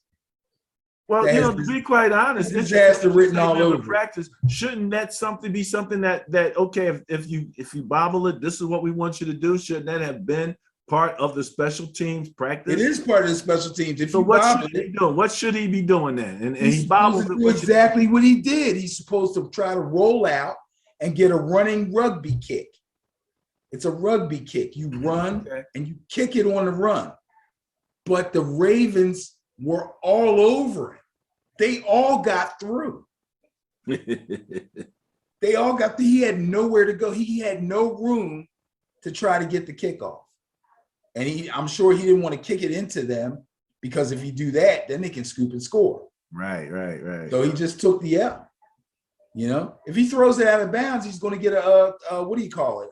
A grounding something or what? Yeah. I don't want to talk about that anymore. Anyway, Baker finished with 21 to 28 for 321 yards. He did throw 1 interception. Nick Chubb had a good game. Ran 15 times for 83 yards. He had 2 touchdowns. Now, Mr. Mahomes, he threw for 3 touchdowns, completing 27 to 36 passes for 337 yards. Nice day. Typical Mahomes day. He also had a rushing touchdown. Again, He can do that, especially in the red zone. Anytime he gets close and you force him out of the pocket, you're in danger of him taking off on you. Tyreek Hill saw a whopping 15 targets. You know how rare it is for one receiver to get 15 targets in a game? It's extremely rare. He got 15 targets. He hauled in 11 of them. He scored 1 touchdown and he racked up 197 yards. Superstar. Okay. Kid's a stud. Travis Kelce, 7 targets, caught 6 of them, 76 yards, 2 touchdowns. Another killer player. If you got either one of them on your fantasy team, you are good to go. They can carry you. Those 2 guys you don't even have to have Mahomes. Those 2 guys can carry your fantasy team. Unbelievable. It's amazing watching Kelce just run his little short turnarounds, catch. And somehow he's always open. It's amazing. It is amazing. And I mean, I know him and Kittles does their tight end university, So I'm watching him like, okay, these are the teachers now. Let me see, But it is amazing. And then once he catches it. I actually have 2 fantasy, I got a lot of fantasy teams. I actually have 2 fantasy teams where I was able to draft Kittle and Kelce. Are you serious? And I named the team TEU. Tight End University. Okay. That's the name of my team. Oh my. But anyway, so big time AFC matchup. Miami Dolphins go in to play the New England Patriots up in Foxborough. And the Miami Dolphins squeeze out a 17-16 win. Now, rookie quarterback Mac Jones of the New England Patriots made his NFL debut, and he had a pretty solid game against a pretty good defense. I like Miami. They play a lot of man-to-man. They blitz a lot. He was able to complete 28 of 39 passes, 281 yards, and a score. He was also only sacked once. He spread the ball around pretty evenly between pass catching back James White and his receivers, and he didn't commit a turnover. So good, solid first NFL game from Mac Jones. Looks like they made the right decision. Now, I'm sorry, Cam. Miami offensive line. And in the meantime, Cam's old coach is like, nah, that's all right. The Miami offensive line is not nearly as solid as the Patriots. Can I say this much real quick? Yeah. Did you see the video of them interviewing Cam about him being cut? No, I saw the thing, but I never watched it. What was he saying? This is just didn't have nothing to do with COVID. He had a hat on, right? Yeah. But the top apparently was cut out because he had hair sticking straight out the middle of the hat. And he's saying, well, I don't blame him. I might have been a distraction. And I'm looking at him, I'm going, dude, that's funny. You know that's not what he meant. You know that's not what he meant, right? It is what it is. No, stop it. You know what he meant. I'm Cam Newton. Newton. He is a personality. If you're going to bring him on your squad, you got to be ready to bring all of that Cam personality with you. I understand that. And all of that. I understand that. But if you keep Cam Newton on your team and you decide that you're going to make Mac Jones your starter, Mac Jones can't help but look over his shoulder because that's Cam Newton. Forget the hats and the personality and all that. That's what he meant. I don't blame him. He's right. He's right. Oh, and however you want to look at it, he's right. And it's not either or, it's probably both. Well, the fact that he's a personality and he wears weird hats and stuff means absolutely nothing to Mac Jones. Mac Jones is trying to Mac Jones is trying to win a job and be an NFL quarterback. That's all. And play for the New England Patriots, who have 100,000 Super Bowls. That's all Mac Jones cares about. And now that Cam is gone, he's completely comfortable, which is exactly what they want him to be. Boom. End the conversation. And they're not worried about him transitioning to game speed. This is the interesting thing between the two guys who are starting versus the guys who are not starting. Excuse me, and the reasons that we're given for why they're not, ready to actually play. And that's the question. I think in Trey Lance's situation, well, again, he didn't have the amount of games under his belt coming in. So absolutely not. Justin Fields, however, not the same situation. He had plenty of games under his belt. So that's true. And that's why he'll probably make his first appearance in the next couple of weeks if Dalton keeps stinking it up. But the Mac Jones deal is completely different. Number one, Mac Jones played for Nick Saban. Nick Saban and Bill Belichick are like this, okay? Nick Saban grooms his players for the NFL. Nick Saban prepared Mac Jones for the NFL and then told Bill Belichick, this boy's ready if you need him to play right away. I vouch for him. And Big Bill Belichick said, you think we'll have to trade up to get him? I saw your post on Facebook, by the way, Barry. All them people, and there's a whole bunch of people that commented on that Facebook post about the Niners moving up to the third pick in the draft to take Trey Lance, pretending that they did it, or so-called pretending that they did it because they knew Belichick wanted Jones. They missed the entire point. They missed the entire point. The point is, the Niners didn't win, and the Patriots didn't win. The Miami Dolphins won. They got 3 first-round picks. The Niners got what they wanted. They made sure they got Trey Lance. And Mac Jones sat there, and the Patriots didn't have a doggone thing, and he fell in their lap. Boom. Everybody wins. It's crazy. That whole post was just, the answers I saw in that post were crazy. But anyway, so we're talking about Miami and New England. Miami pulled out the win. Their offensive line is not nearly as solid as the Patriots, like I was saying. And the Patriots D is pretty good too. So they came after Tua with a vengeance. It was crazy. Tua was running around like a nut too. And although they only sacked him twice, he was running for his life most of the day. He did throw 1 touchdown. He did throw 1 INT, but he also spread the ball around pretty evenly between his committee of backs. He's got a whole ton of backs, Gaskins, Ahmed. He's got like 4 backs that they play. And also he got rookie Jalen Waddle involved, who played with him at Alabama. He also got Devontae Parker involved. And Devontae Parker is a 6'4", gigantic catch radius type of dude. Now, here's the deal. Miami wins this game. And I haven't even looked at next week's games yet because I like to get them off the top when you give them to me before I make my picks.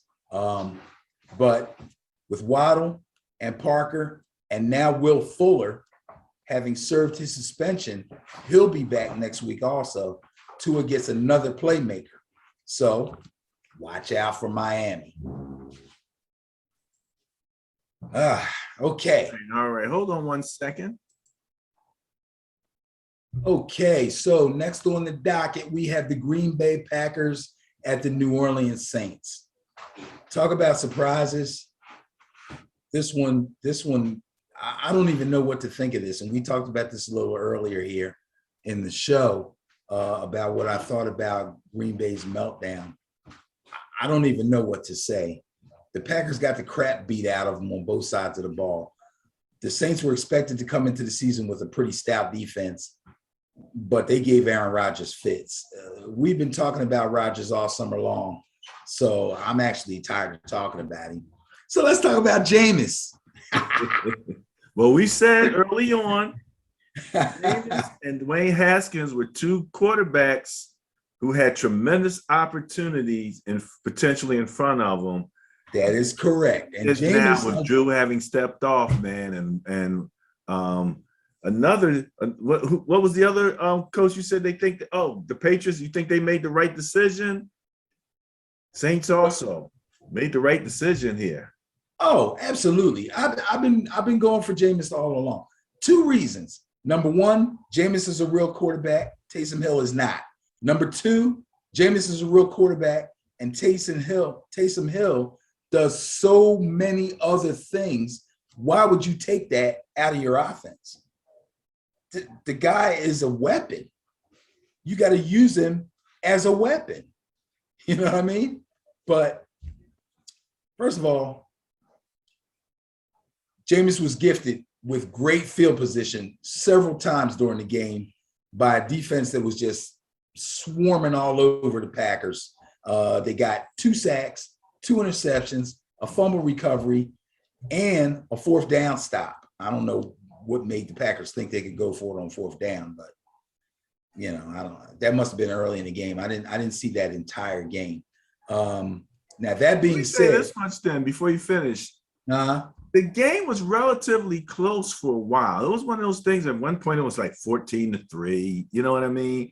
And it was like 17-3 or something like that. And you always kept feeling like, okay, Packers going to pop, and things are going to be right back together. No, once it goes to 17-3, it ain't close no more.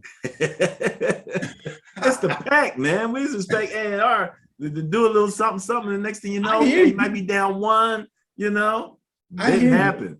But you got to remember, during the course of the game, Aaron Jones wasn't getting off. So if Aaron Jones ain't getting off, then you're looking at Aaron Rodgers having to throw 50-something passes like some of these other guys had to do. It just wasn't happening. They pulled him out of the game. It was ridiculous. They had nothing. I thought it was almost interesting because his whole complaint is that, or not whole complaint, but so much of the complaint was, you drafted my replacement. And then he literally plays so bad that they have to put the replacement in there. Well, it wasn't even so much that he played so bad that they put him in. It didn't make sense to leave him out there. No, it didn't. It didn't. It didn't. So, but they'll be back.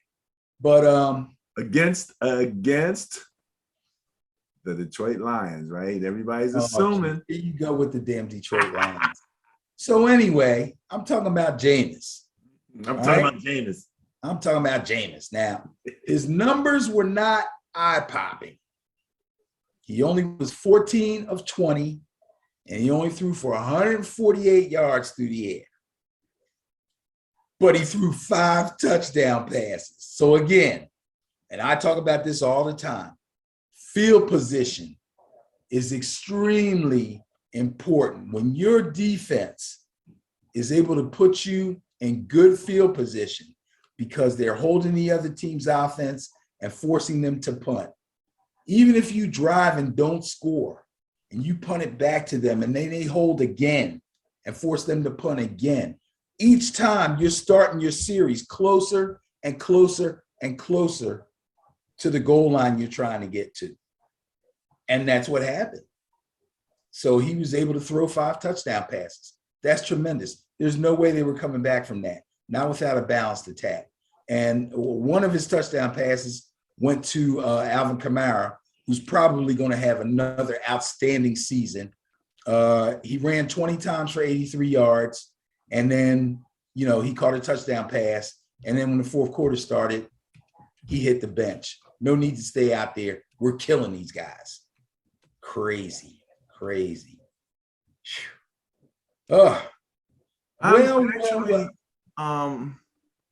I'm actually wanted to just to mention, I remember hearing this, so I'm kind of just pulling it up to make sure.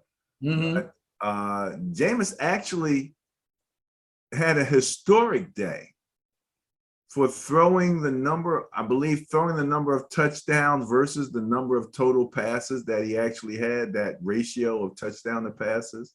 Oh, yeah, I don't doubt that. Yeah, it was something historic about that. I was trying to pull it up real fast. I don't see it. But long story short, Jameis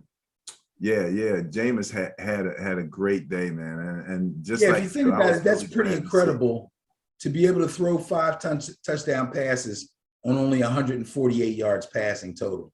That's pretty crazy. But again, it's that part of the game that a lot of teams forget about, or a lot of fans forget about. Teams don't forget about it. The fans forget about, and that's field position. You know, if you're in good field position every time you go out on the field, good things are going to happen. Yeah, he looked great. He took full advantage of that field position. So, all right, there you go. All Who's right, up next? Next up, we got a little heartbreaker for me. The New York Giants hosted the Denver Broncos. I tell you what, I think I picked the Giants to win only because the Giants are my team and I love them.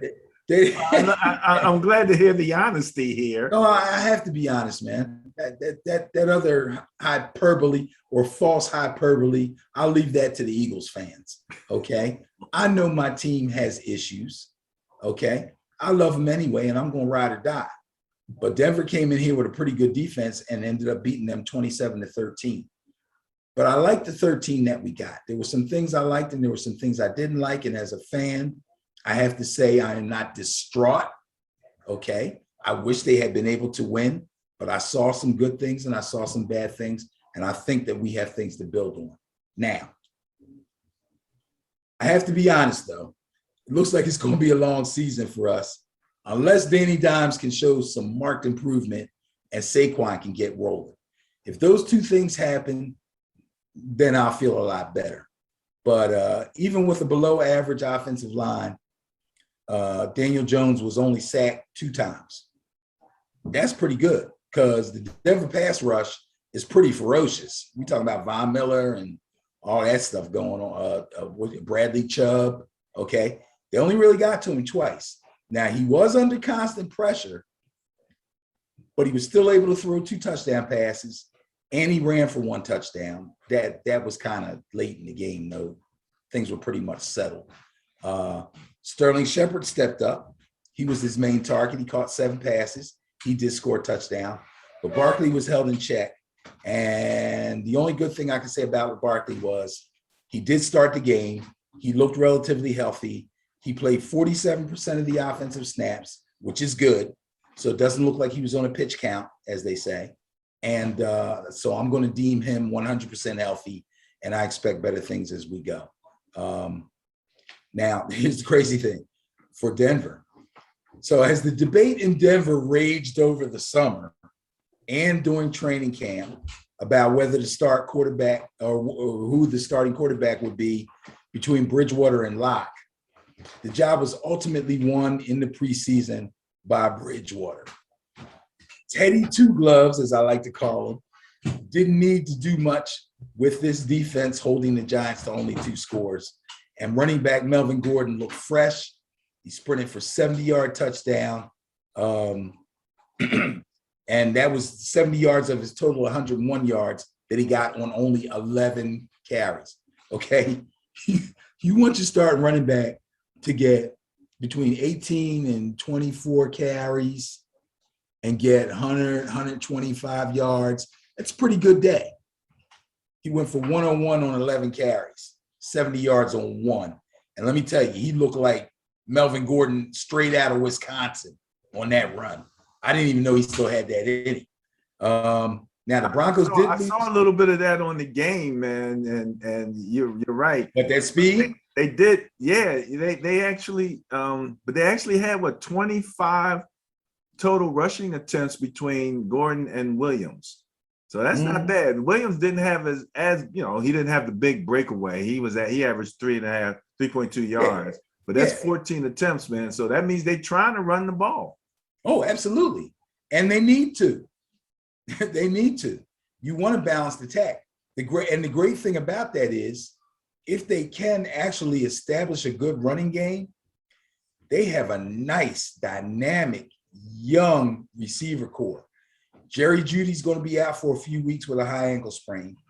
So they just plug in KJ Hamler from Penn State, and he goes in, plays the slot, Cortland Sutton on one side, Tim Patrick on the other side.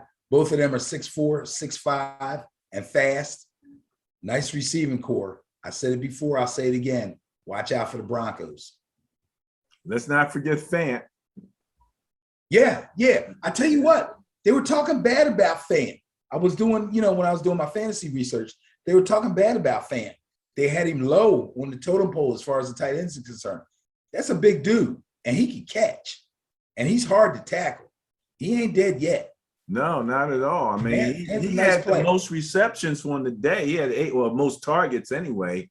He had 8 targets, and that was the most. And, again, I'm saying this, I'm going to continue to say it. If you had a really good tight end, yes, you have a competitive offense, man. I'm telling you, it's an amazing thing.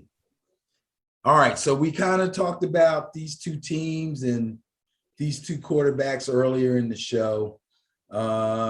Chicago at LA, Bears versus Rams.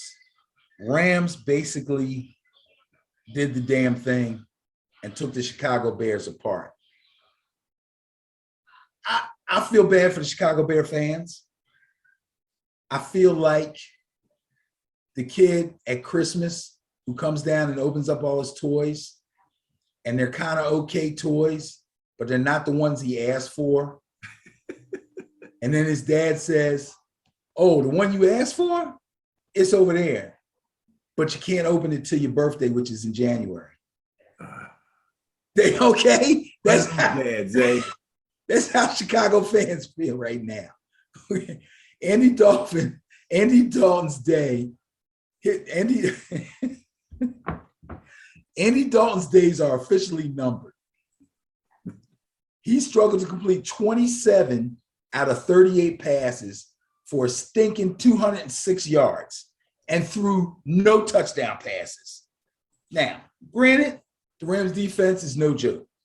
Their secondary especially looks to be extremely tight. And we all know about Aaron Donald, okay? So Dalton was sacked 3 times. He was intercepted once, and the Bears were stopped going for it on 4th down 4 times. Why, oh, why would the Bears play caller, who I believe is their head coach, I believe he calls the offense, why would they go for it on 4th down 4 times? Are you serious? They got stopped every time. Jeez, what the hell's going on out here? The other quarterback in this game was also starting his first year with a new team, just like Dalton, but he came out firing on all cylinders. Matthew Stafford fits Sean McVay's offense to a T. He completed a sizzling 20 of 26 passes, 20 of 26, 321 yards, 3 touchdowns, no turnovers. All 3 touchdowns went to 3 different receivers. Van Jefferson, who's like the 3rd wideout, Cooper Kupp, who had a tremendous day, and Robert Woods. And Kupp almost had a second one, but they said that he got stopped just short of the goal line on one of his. So, man, I don't know, bro. The NFC West, bro. Freaking Rams. I'm telling you, Stafford is a huge upgrade for them. Huge. It's one of the things, if you would want to be able to get 3 teams out of one division, and that doesn't happen really, too much. But even that, all 4 teams look like playoff level teams at this particular point. You could probably, I would venture to guess that you will get 2, and you could possibly get 3. An amazing thing. Crazy. It's crazy. Well, all right. Monday Night Football looked like a backup, and Matt Stafford looked like a starter. Yeah, right. Exactly. So Monday Night Football. The Baltimore Ravens went into Vegas to play the Raiders. This one turned out to be one of the most exciting and fun to watch games of week 1. Again, did not go the way I thought it would, but it was extremely entertaining.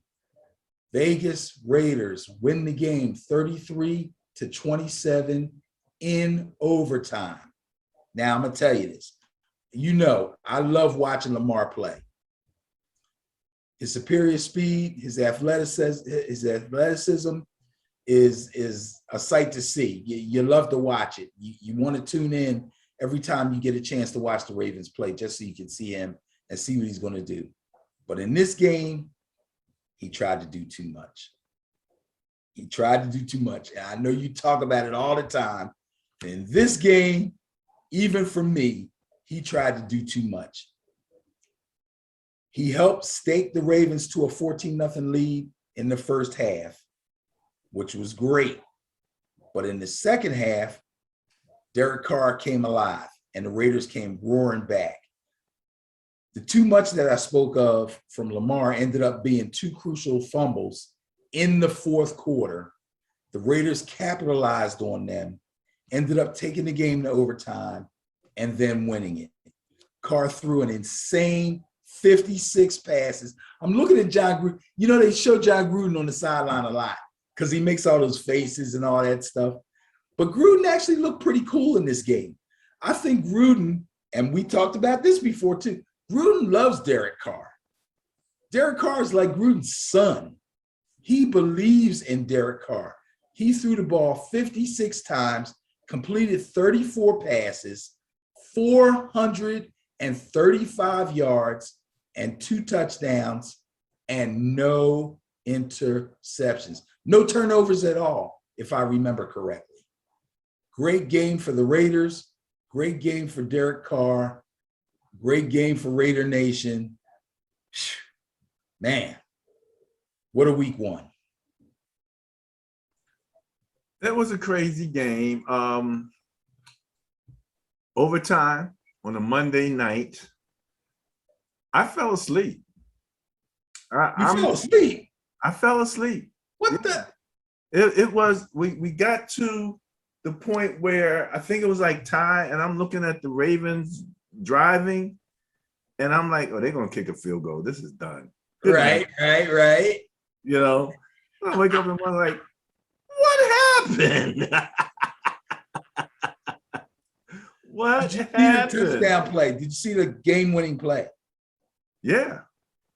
Yeah. So, and you know what it reminded me of? Remember I always say Aaron Rodgers has the best fall away deep ball in the NFL. Yeah, Well, this was a fall away deep ball. Yeah.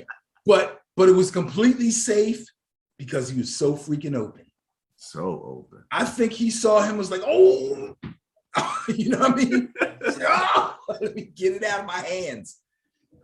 It was crazy, man. Big finish. Zay Jones, a guy who I have never given any respect to since he's been in this league. Zay Jones, you have a little bit of respect for me now. And after the game, Derek Carr said, Zay Jones gets no respect. This guy shows up at the facility at 6 a.m. every morning to do extra work with me. He prepares all week, and coach told us if we get this look, we're going to run this play. Gotta love it. Gotta love it. Gotta love it, man. You know? All right. Well, that was a crazy, crazy week one in the NFL. The first weekend of the second preseason is in the books. We're going to see teams begin to sharpen up, you know, their act a little bit, you know, get back and look at the tapes. What didn't we do? What should we do? You know, guys who were dropping punts and, you know, all that kind of stuff, fumbles, and man, you know, I'm gonna ask you this about your boys, the Giants, though, man. Go ahead. I'm starting to lose some faith in Danny Dimes, man. Okay. What about you? How are you feeling there? No, not yet. Okay. All right. You still riding with Danny. You feeling Yes. good? Okay. Yes. All right. I'm starting to lose. I believe Andy Dalton or somebody. I believe that he can turn his career around if they give him a little help on that offensive line. And here's the crazy thing. One of the starting guard went down or something. He's not going to play this week. So that's just what they need, right? More problems with the offensive line. It's crazy. Saquon's got to get going. But again, that's the offensive line. If they can't run block and they can't pass block, then everybody else struggles. But even with their struggles, he didn't have a bad statistical game, Daniel Jones.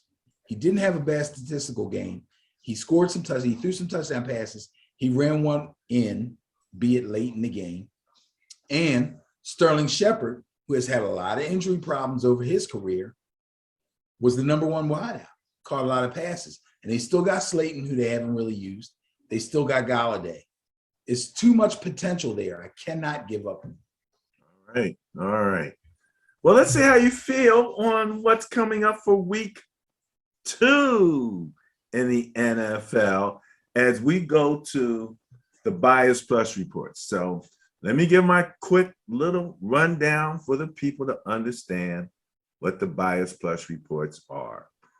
And the reason we call it the Bias Plus reports is because what we do is we look at the net points between the two teams. And the concept is that the bias goes to the team with the greater net points.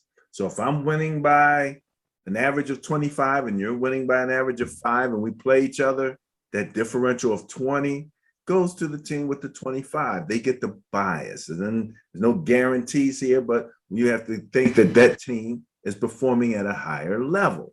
Right. Then, so we got the 2 net points that we're looking at. Then we're looking at the turnover differential. That one stat. That's the plus. That's the plus. That's the plus. And we bring those two together for the Bias Plus report. So that's what we're about to show you. Let's get ready to rumble here, Mr. Dickerson, because I only throw out numbers. You get to have opinion. Here we go with the Bias Plus report, NFL Week 2, 2021. Let's start off with your squad. The Washington football team coming in to Giants Stadium. Bias Plus score of 11 favors the Washington football team. Wow. Well, that's not a big bias. I think that Washington's defense kind of disappointed their fans a little bit. I think they were expecting a little bit more. And the fact that they have to travel to MetLife, I don't know. It's not as big a deal as I wish it was. No, actually, it's not a big deal at all. They can take a bus ride up there. That's no big deal. But guess what? I'm going to take the Giants. And I'm not taking the Giants just because I'm a Giants fan. I'm taking the Giants because I'm not sure that Washington football team defensive secondary is as good as some people are saying that it is. I believe Daniel Jones will have some success through the air and they have an opportunity to win this game. I'm going to take the Giants. Going to take the Giants, eh? And it's not because it's your squad. No. Not because it's your squad. So you think that Danny Dimes with this questionable offensive line is going to be ready to deal with that rush, that vaunt. What did you call the defense? The vaunted front seven. That's what I called them. But that's what everybody's been calling. Okay? That vaunted front seven. And what did I say they did last week? That vaunted front seven. They only had 2 sacks against the Chargers. Okay. They got a pick and a fumble recovery. And after that, Justin Herbert did what he had to do. And the Chargers front offensive line handled them boys. So obviously the Chargers front line is better than the Giants, but I'm going to take my shot. I'm going Giants. Going to take your shot. Going to take famous last words. All right. New Orleans Saints at Carolina Panthers. This is a bit of a tough one. Bias Plus score is 33, favors the New Orleans Saints. Again, big win, held the Packers to 3 points, and that's how you get a big net point differential in your favor. Yes. Panthers now have something on their hands. Ooh. Panthers defense is a little improved. Some people think what Jameis did last week was smoke and mirrors. This game could be really close. 33. Bias is not that big. 33 is not that big. No, it's not. A bias of 33. We've seen biases of 80. Well, that's true. But that's generally a little further into the season when you've had a chance to stack up some points. This is just 1 week under your belt. So I understand that, but I'm going to look at it like this. The Carolina offense is not going to completely crumble like the Packers did.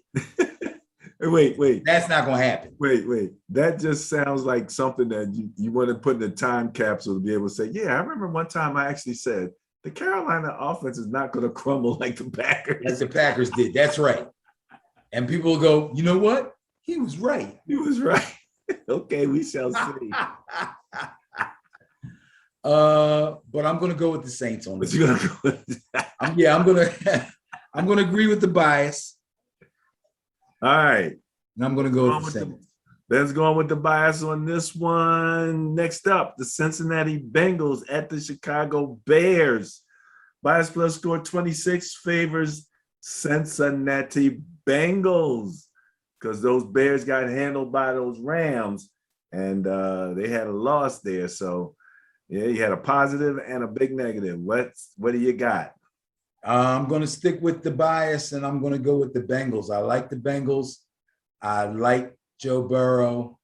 I like his receiving core, and I do not like the Bears defense. Did we give any love to what's the gentleman's name? Chase, the receiver for the Bengals? Jamar Chase, yes, he caught a big 50-yard bomb, 50-something yard bomb. Jamar Chase put the Mr. I can't catch the ball because there's no white stripe on it. Now I'm starting to think he made that up like it was a joke or something. I couldn't believe that when I read that. Are you kidding me? The ball's bigger and it doesn't have the white stripe on it. So when you're looking at it, it's hard to focus. Get out of here. But I did mention that I expected that was not going to hold. Those drops were not going to continue. So I do remember that. It's a speed of the game issue. No doubt. Okay, so you're going with the bias here, right? Yes, sir. All right. Next up. Oh, man, the Houston Texans at Cleveland Browns. Bias plus score 25 favors the Texans. Okay, forget about it. It can be again. This is the second preseason. The Browns lost by a small margin. The Texans won by a large margin. So just going with the numbers, that's what you got. Yeah, I hear you going by the numbers, but guess what?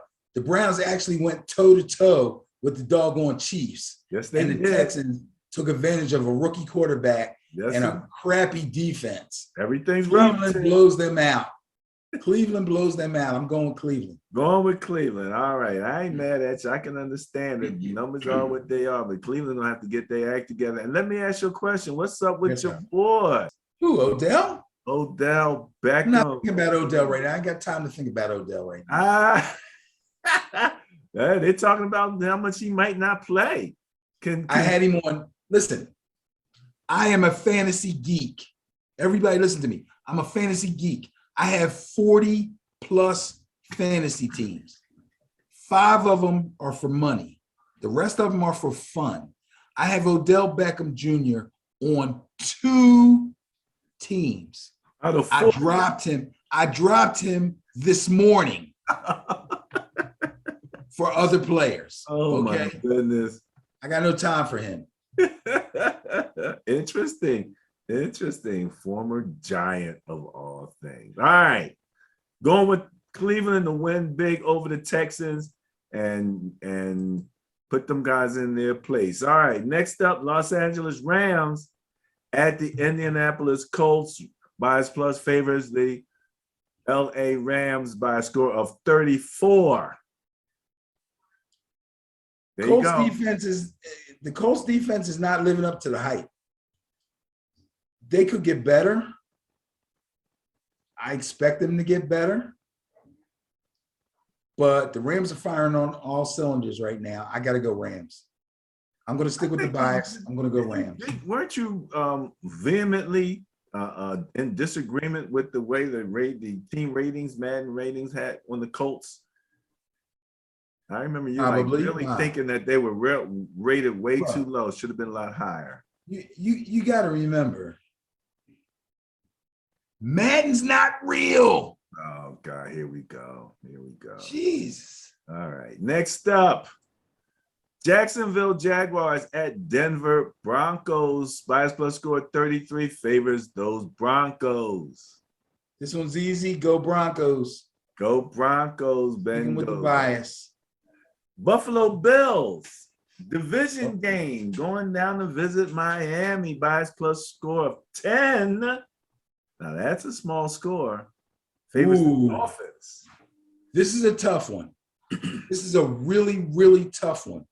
Because if the Bills are doubting themselves a little bit because of the way this last game went, Miami's feeling pretty good. The Bills know Miami has a good defense. They're going to blitz. They're going to cover man to man. Josh got to get his stuff together, man. Oh my God. I don't know how to call this one. This is a tough one. I don't think this long about these. But I just want to let people know, I don't look at what's going to happen the next week. I wait for this. So it's just coming to me. So I don't, man. I believe in the Buffalo Bills. I believe in the Buffalo Bills. The bias is going with Miami, right? Yes, sir. I'm going to go with the Bills. I believe the Bills are going to go down to Miami and they're going to take care of business. Josh Allen, baby. All right. Hopefully it won't be too hot for him down there because it gets hot down there in Miami, buddy. All right. Another division game. New England Patriots at the New York Jets. Bias plus score of only 3. Favors those Patriots. Now, both teams lost. So they were both in the negative in terms of net points. But Patriots were less negative. So bias plus favored those Patriots. Okay. The greatest game planner in the NFL is Bill Belichick. Bill Belichick will throw so many different defensive looks at Zach Wilson. There's no way the Jets can win this game. Go with the Patriots all the way. All right. Going with the Patriots, going with the bias. Yes. All right. Well, now the Raiders had an exciting overtime win, and now they got to go deal with those Steelers who had an exciting comeback against a good Bills team. Bias plus score of this might be my intriguing game of the week at only a 1 favoring those Steelers. I'm going with the Steelers. I'm going to stick with the bias and go with the Steelers. This may be a pretty entertaining game, but I believe that the Steelers will take care of business. The Raiders can't beat the Steelers. That's not going to happen. Not going to happen. Not going to happen. Well, you know, they both in Pittsburgh with the terrible towels. Not going to happen. You got the newly signed defensive end TJ Watts being somewhat unstoppable. Did you hear that story? Which one? Tell us. TJ Watt. So the Steelers made him an offer. They've been negotiating. So they're like, okay, dude, here's the offer. This is what we're going to give you. I forget the numbers. And his agent was like, nah, we can get more.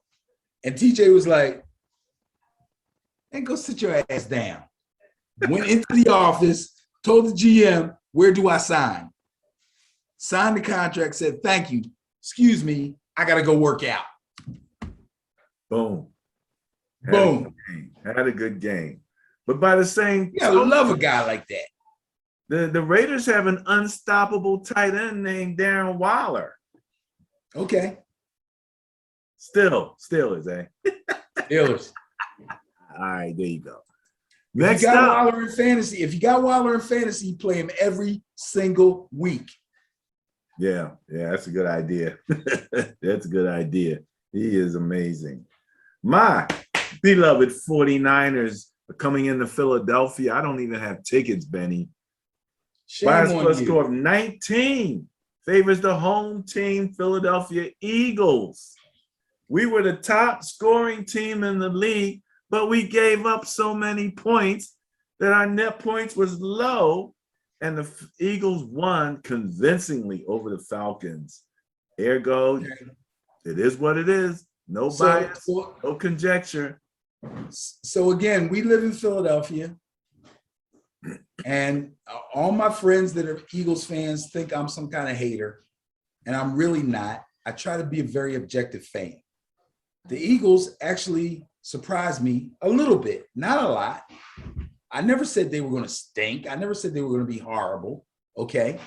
The young receiver core looks like it might be shaping up, and Jalen Hurts was very impressive in the first game. This could be a really good game, but I believe that the Niners will come in here and beat them. Okay. Would you happen to know if this is a 1 o'clock game or not? I can double check for you. Okay. Well, while you're checking that, I'm going to say this. I don't care if they play at 10 o'clock in the freaking morning. The Niners are going to beat the Eagles. So y'all going to take this L. Okay. But I do respect the Eagles for what they're doing, and their new coach seems to be on point. They have a lot of good young talent, okay? But defensively, they're not going to be able to handle what the Niners are going to bring them. Not going to happen. 1 o'clock. Okay. Well, that doesn't bode well for the Niners, but if they're smart, they'll come into town on Friday. I think they kind of generally do that now. Yeah, well, that's with you. Yeah. They've done that. I think most teams are beginning to do that now. So that's going to take that West Coast to East Coast thing away. Look at the big bias on the Arizona Cardinals over the Minnesota Vikings. They'll be hosting the Vikings, and they have a bias plus score of 31 favoring the Cardinals. After that win. 31. Wow. Yes, sir. I don't know, man. I don't know. I mean, Dalvin Cook didn't have a great game, but he was pretty good. Kirk Cousins, he can still sling it. But freaking Kyler Murray, good Lord have mercy. That little dude can, gee whiz. This is a tough one. Nah, I'm going to go with the bias. I'm going to take the Cardinals. Going with the Cardinals. Yeah. Could there be a lack of belief in Kirk Cousins on your part? No, it's not necessarily a lack of belief on Kirk Cousins. It's a bigger belief in Kyler Murray. He looked extremely, for all the little jumping and jerking and jittering and all that stuff that he does, that's just who he is. That's his style. You know what I mean? It looks crazy and skittish, okay? But the guy produced, man. He produced. He's quick.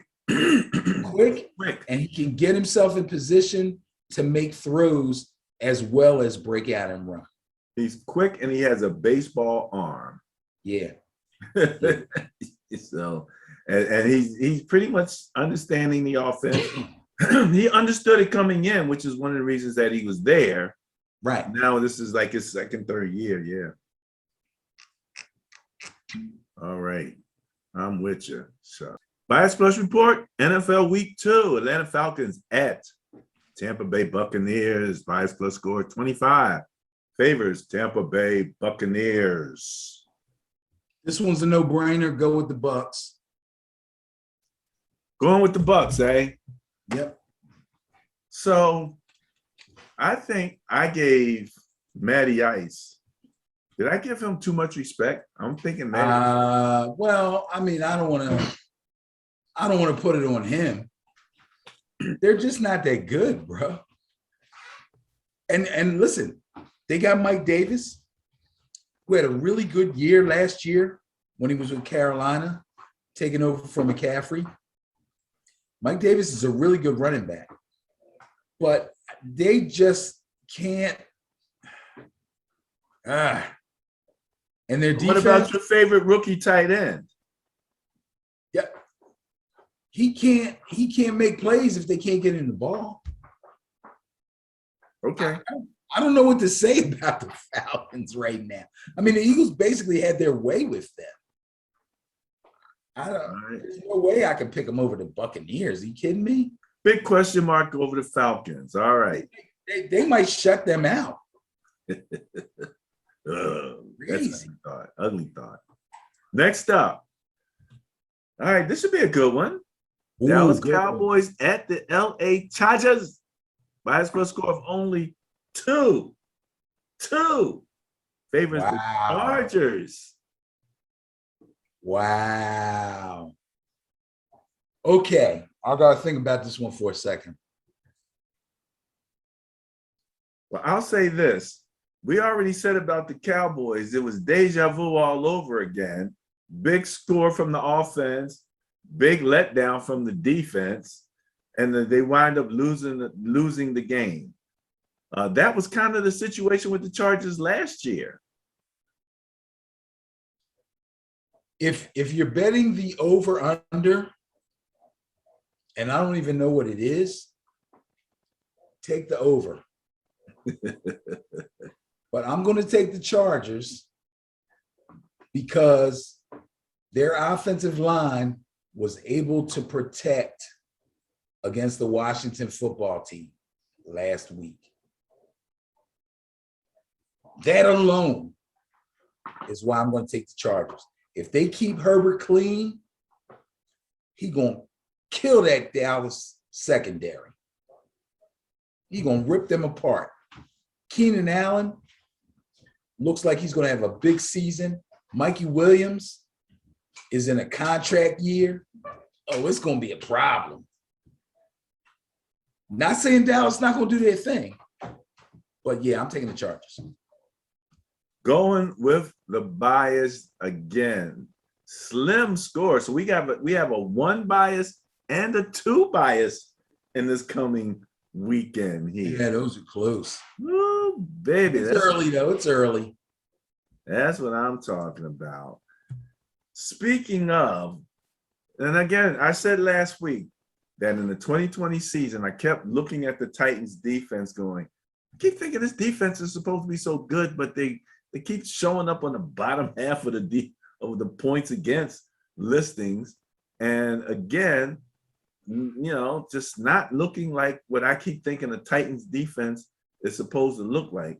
And now they got to go up and deal with Russell, who's cooking some jambalaya. And I think he's got a few extra ingredients he's going to mix in that mug, man. Bias plus score of 39. Is this the highest bias of the weekend?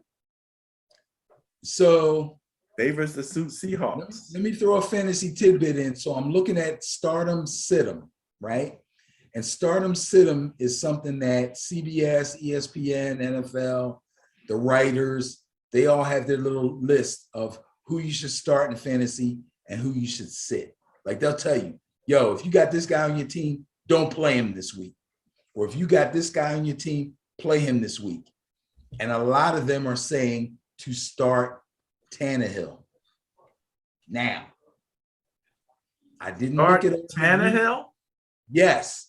I didn't look at all the reasons why they said to do it, but I know that it has something to do with the Seattle defense. I think the Titans will have a bounce back game. I think Tannehill will throw the ball well to A.J. Brown and to Julio Jones. And I think Derrick Henry will have a bounce back game. But I think Russ, DK, Lockett, and Carson will win the game. I'm going to stick with the bias. I'm taking the Seahawks. Rolling with the homies.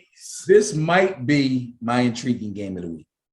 Oh, Titans at Seattle. And the noise is back. They got the fans in the stadium. 12th man. 12th man is back. Oh, man. All right.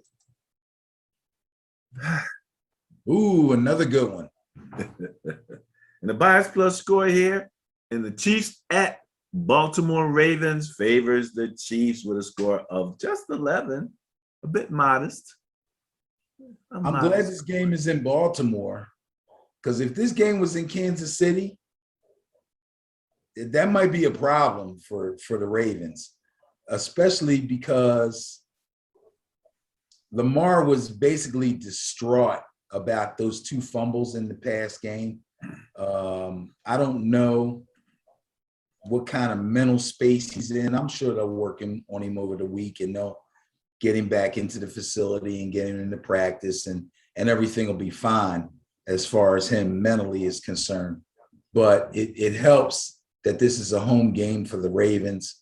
They could, in fact, give Kansas City some trouble.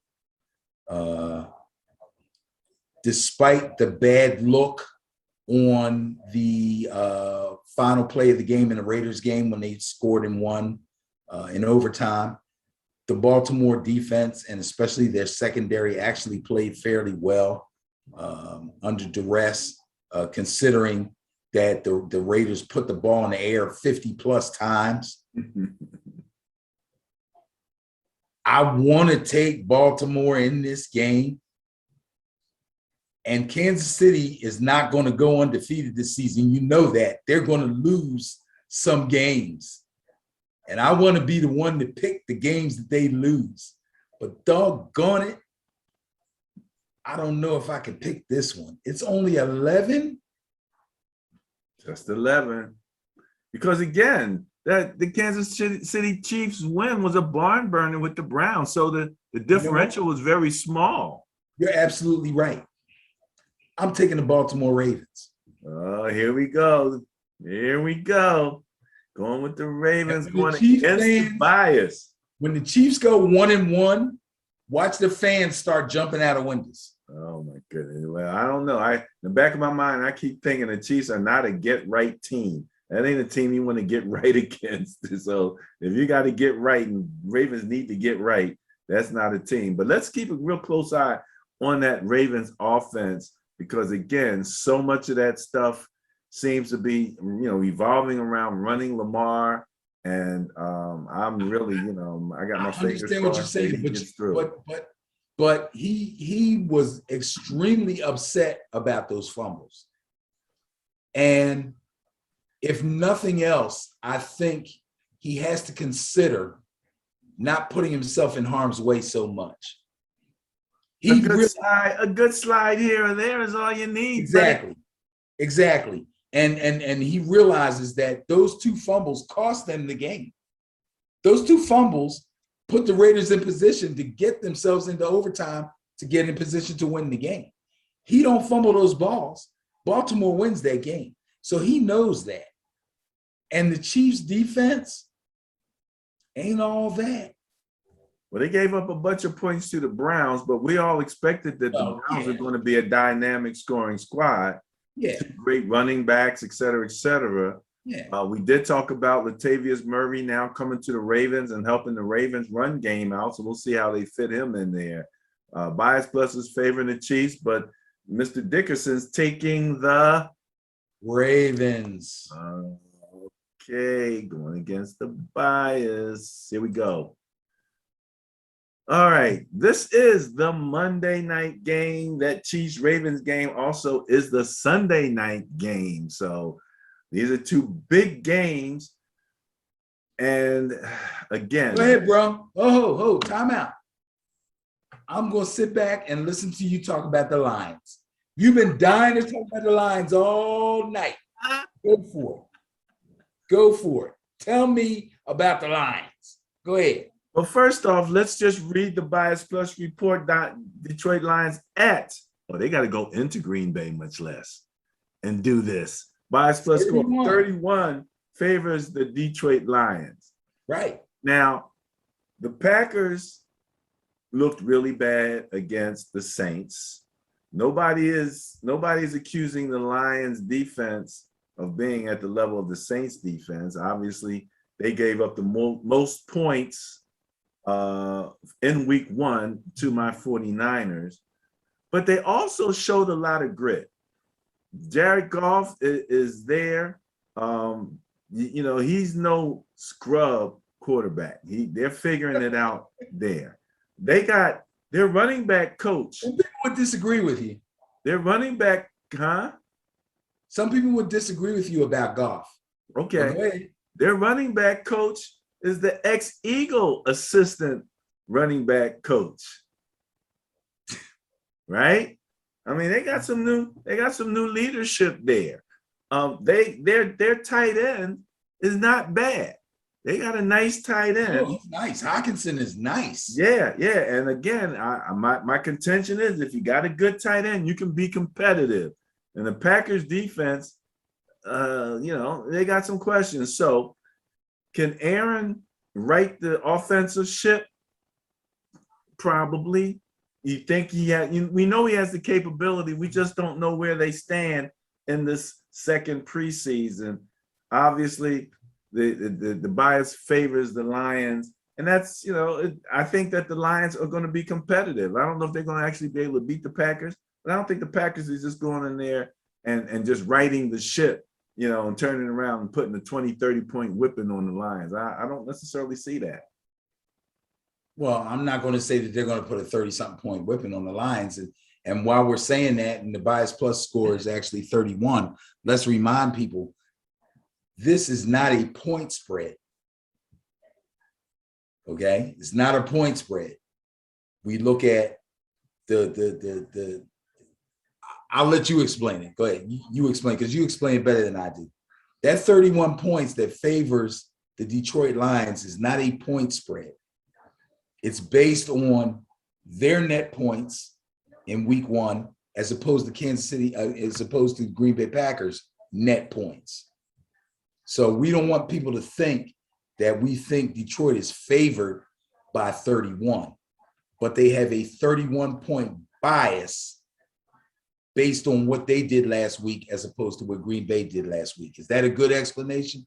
I'm with it. Yeah. Okay. All right. Now, that being said, I believe Green Bay will bounce back and would bounce back against whoever they play. They will fix whatever went wrong last week. Also, although the Detroit Lions scored 33 points last week, they gave up 41 and they lost the game, and they fell behind early and had to play catch up, which is kind of the MO for a not really good team. So I'm going to go with the Packers. This is probably one of the easiest ones I picked. There's no way that the Packers lose to Detroit, and I believe that the Packers will, in fact, jump on them early, run up a score, and I don't care what the final score is, the Packers will win the game. Going with the Packers, going against the bias. And again, I understand it. We understand what the bias is saying. That's why we only call it. It's early in the season, so you're going to see some stuff that looks a little wacky, But by the time we get to like week 4, week 5, week 6, everybody's going to understand what's going on. Yeah. Well, again, that's why we have to get through this second preseason. Guys are playing together who didn't really get a chance to play together during the season. And that's That's the great thing about what we do. You gotta watch this show, people. We went over every linebacker room, every secondary room, every wide receiver room, every quarterback room, every running back room. There was a lot of movement in free agency. And where it helps or hurts the most, in my opinion, is the defensive secondary, because you can shuttle receivers in and out. You guys out there that play in the PTTFL, play flag football, you can move receivers around. You can flip-flop. You can put them in position, okay? But defensively, your secondary, you need 2 corners, 2 linebackers, 2 safeties and tackle, or, in flag football, 2 corners, 2 linebackers, and a safety. They have to play together. They need to play as a unit. If they don't play as a unit, you're going to have problems. So I believe it's the same way in the NFL, college, and what have you. When you let a safety and a corner go, and then you pick up in free agency, so to speak, or trade, and you pick up a new safety and a new corner, you don't just plug them in. You know what I mean? They have to be able to work as a unit with the guys that are already there. They have to fit the schemes. They have to be good at zone, or good at man, or good at both, or at least really good at what your defensive coordinator really likes to run. You don't want him to have to change his scheme because of your skills and hurt the other 3 guys that were already there last year. You know what I mean? It's tough. So there was a lot of movement this offseason. And I think that's another reason why some of these defenses that we thought were going to be really good are kind of struggling. Well, that's the fun of the season. As you said, we constantly get some surprises. Nothing's 100%. I didn't calculate. Well, we didn't do a bias plus because, again, week 1, there are no points. So, and so we decided, we'll just, it's everybody's at 0 and just go from there, man. Go from even, So some teams got out the starting block a little quicker than the other guys. All right. So much fun with the bias plus reports for the matchups for week 2. That's in the books. Ben's made his decisions. The bias plus is there. Remember, you can go to the Sterling Net Point Power Rankings on Facebook to see all of that information that we just posted, both the net point rankings, points for, points against, turnover differential, and the matchups in the form of the bias plus reports. All right.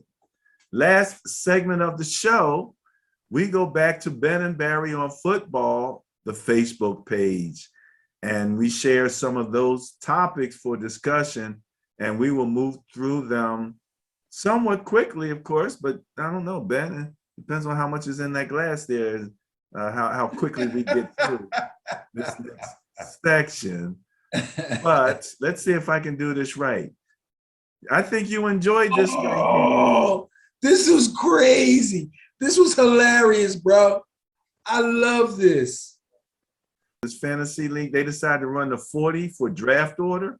Yes. So under normal circumstances, if you draft online, then the computer just randomly selects the draft order. But if you have a live draft, which is what a lot of people do when they have a league with their friends, you either pick numbers out of a hat, or you know what I mean, or you go by how the previous season went. So the guy that was in last, he picks first, and the guy that won the championship, he picks last, and so on, like normal. These guys decided to run the 40-yard dash and use their times to determine their draft order. And these cats is popping hammies and blowing out quads. Oh, look at this. Oh, yo. I'm like looking at this, That's and I'm like, insane, yo. and they don't look like they're too out of shape. That's a groin right there. Oh, that's gonna take a while. That's a groin. Yeah, that's a groin. Oh my goodness. Oh, one guy, he just grabs his leg. Oh, this guy right here. Oh, that's a hammy. Oh, I know a hammy when I see one. Oh my goodness. So anyway, yeah, that's that. Bro. Oh, you gotta love it. You gotta love it. You gotta love it. All right. Let's see if we can go to the next thing up here. And then Juju Smith-Schuster. What are we going to do with Juju? Oh, this is come the on, milk man. crate challenge. You are a highly paid millionaire athlete, and you're doing the milk crate challenge right before the beginning of the season. How old is this guy? 15? What is he doing? First of all, if you watch these milk crate challenges, if you watch enough of them, you will see that a lot of times when these people fail and they fall, they really hurt themselves. Like, can you imagine you fall from maybe 9, 10 feet in the air and hit your back on a hard ass plastic milk crate? It's gotta hurt, bro. It's gotta hurt. I've seen some bad ones. I've seen some bad ones. But, you know, Mike Tomlin, as usual, handled it with class. I'm sure he pulled him to the side and spoke to him about it. But he got asked about it in the press release, so he had to talk about it, you know? He had to talk about it. And I'm sure that was the last thing he wanted to talk about, you know?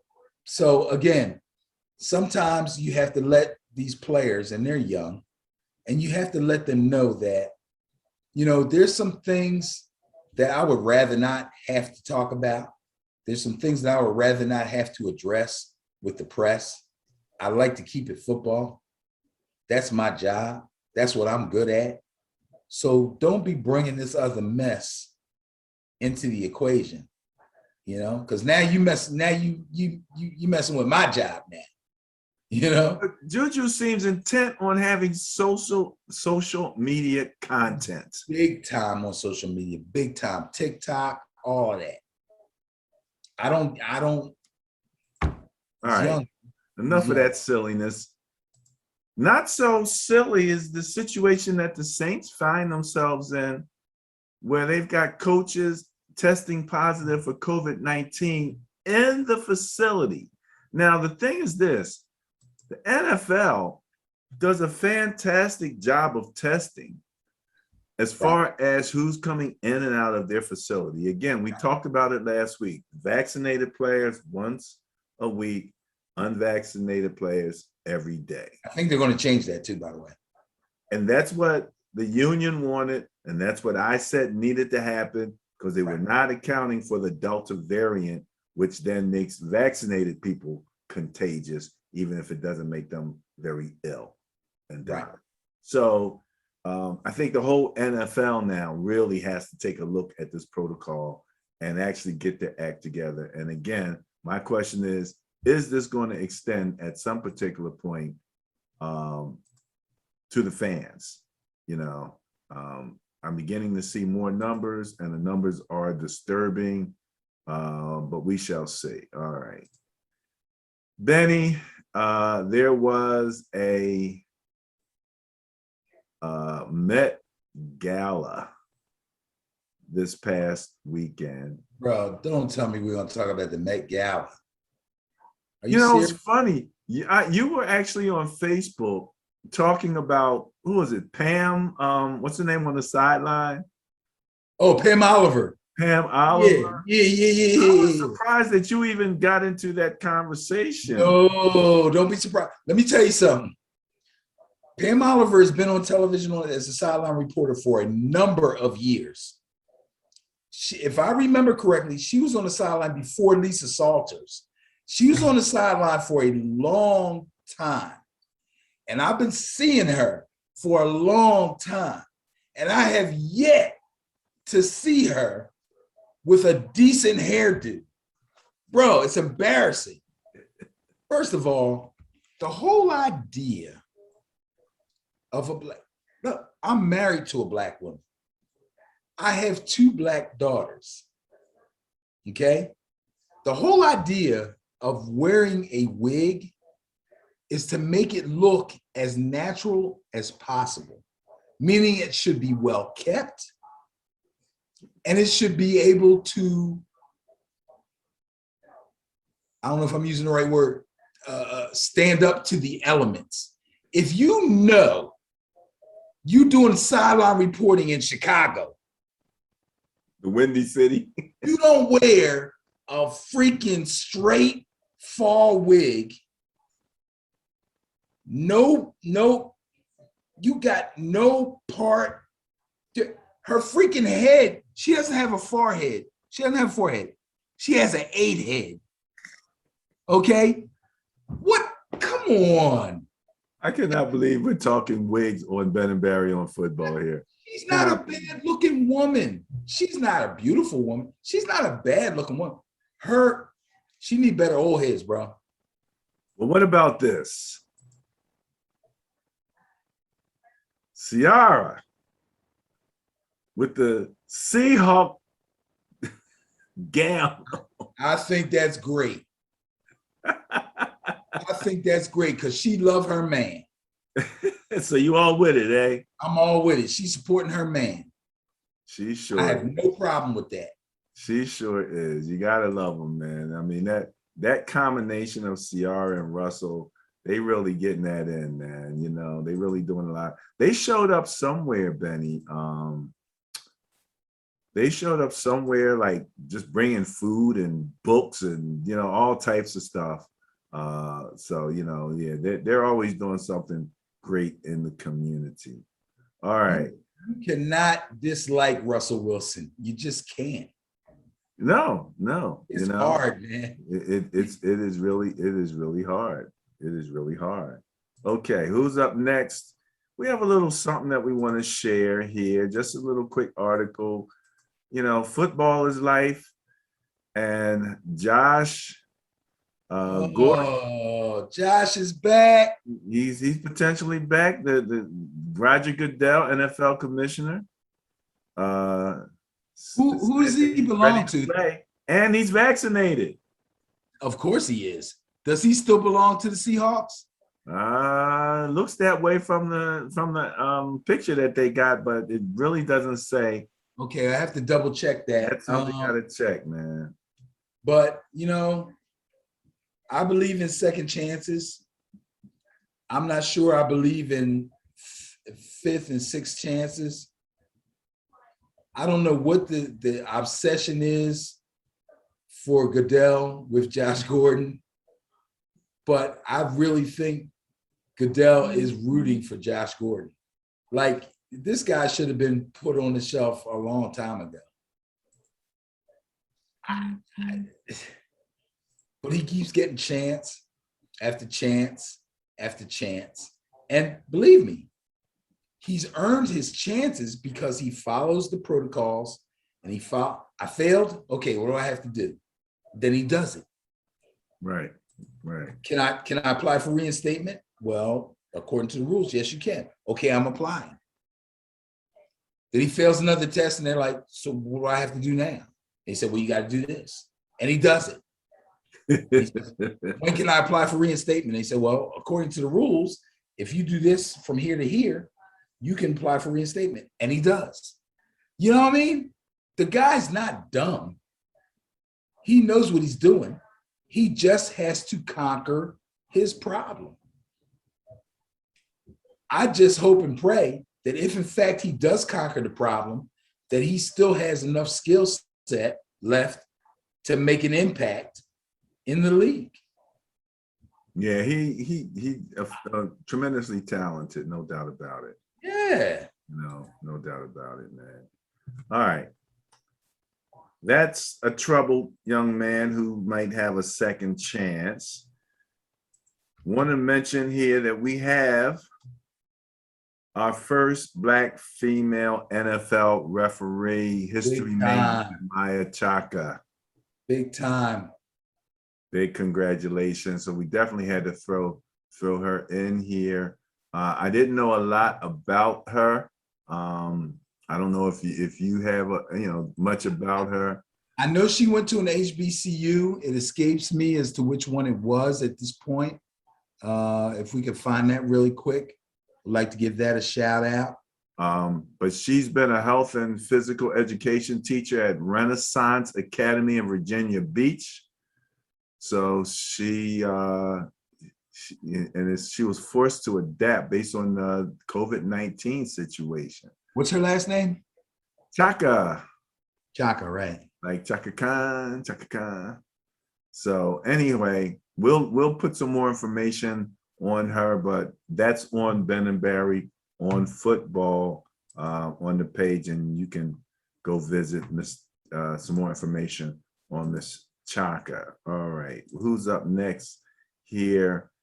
Ben, I wanted to include this because we have been on top of the situation with Deion Sanders. And what we did not talk about was his sons, both of which are on Jackson State with him. Yep. And funny, I have an actual Facebook friend who works at Jackson State, and I had to put it together because she was posting all the stuff about Jackson State, but it had nothing to do with football. And I'm like, is that the same Jackson State? But he has two sons, Shiloh and Shador. Mm-hmm. And Shador is the quarterback. Shiloh, I think, is a D-back like his dad. Yes. And Deion played a little quarterback in his time before the NFL. One of the reasons that they said that he was so good at reading quarterbacks is because he understood that position, having dabbled in it at some particular point. Okay. And his sons apparently are coming in highly touted out of high school. I mean, they're on those lists of the top high school football players in the nation.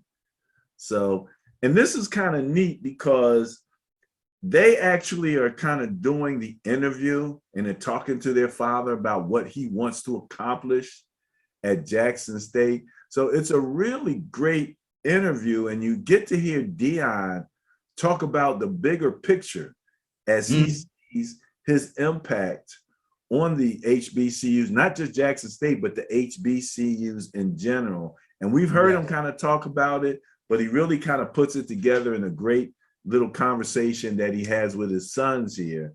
So I wanted to make sure I included that, give people a chance to come and kind of listen to what Deion has to say about how he's, helping he wants to help the HBCUs really begin to prep their young athletes for that next step and be considered as legitimate a place to go play football to prepare for the NFL as any other NCAA team. Yes. All right. Just yes, that's it. No, I'm not gonna say nothing bad about Prime. That's my man. Oh no, nothing bad. I think what he's doing is great. I think that when you see other NFL players who you never would have thought would be interested in coaching, all of a sudden deciding, yes, I think I can coach and I would like to coach at an HBCU. Even the ones who didn't go to HBCUs, like a guy like a lot of those. Eddie George. Yeah. Eddie George from Philly, went to Abington, okay, played for Ohio State, okay, is now a head coach at an HBCU. Who would have thunk it, right?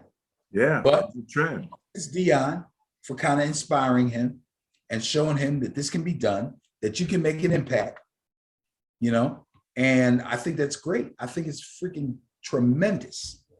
So, some people don't like Deion. Some people think he talks too much and this, that, and the other, but his heart is in the right place. And if he's able to make a difference with young Black men, I'm all for him. I don't care. I'm all for it. There you go. There you go. All right. We're going to wrap it up with this, Ben. I saw this and I just had to share it. But these are, the NFL put out these, this NFL 100 great pictures. And let's see if I can, there it is. Can you see this? You see the picture there? Greatest. Oh, are these from Sports Illustrated? I'm not, no, this is from the NFL. This is the NFL themselves. Gallery. Yeah, but I tell you what, a lot of these pictures were taken by Sports Illustrated photographers because I recognize them. But that's okay, doesn't matter. Yeah, that's hot, man. That's great. That's classic stuff right there. Oh man, I'm telling you. Do they have the picture of Lenny Dawson smoking a cigarette on the bench? I don't know about that one. But I haven't looked at all of them yet. I remember. There's look, see that? See this? You can't see my thing. The picture of Dion's San Francisco 49ers uniform, put your pointer on it. Right here. Yes. Everybody look at that.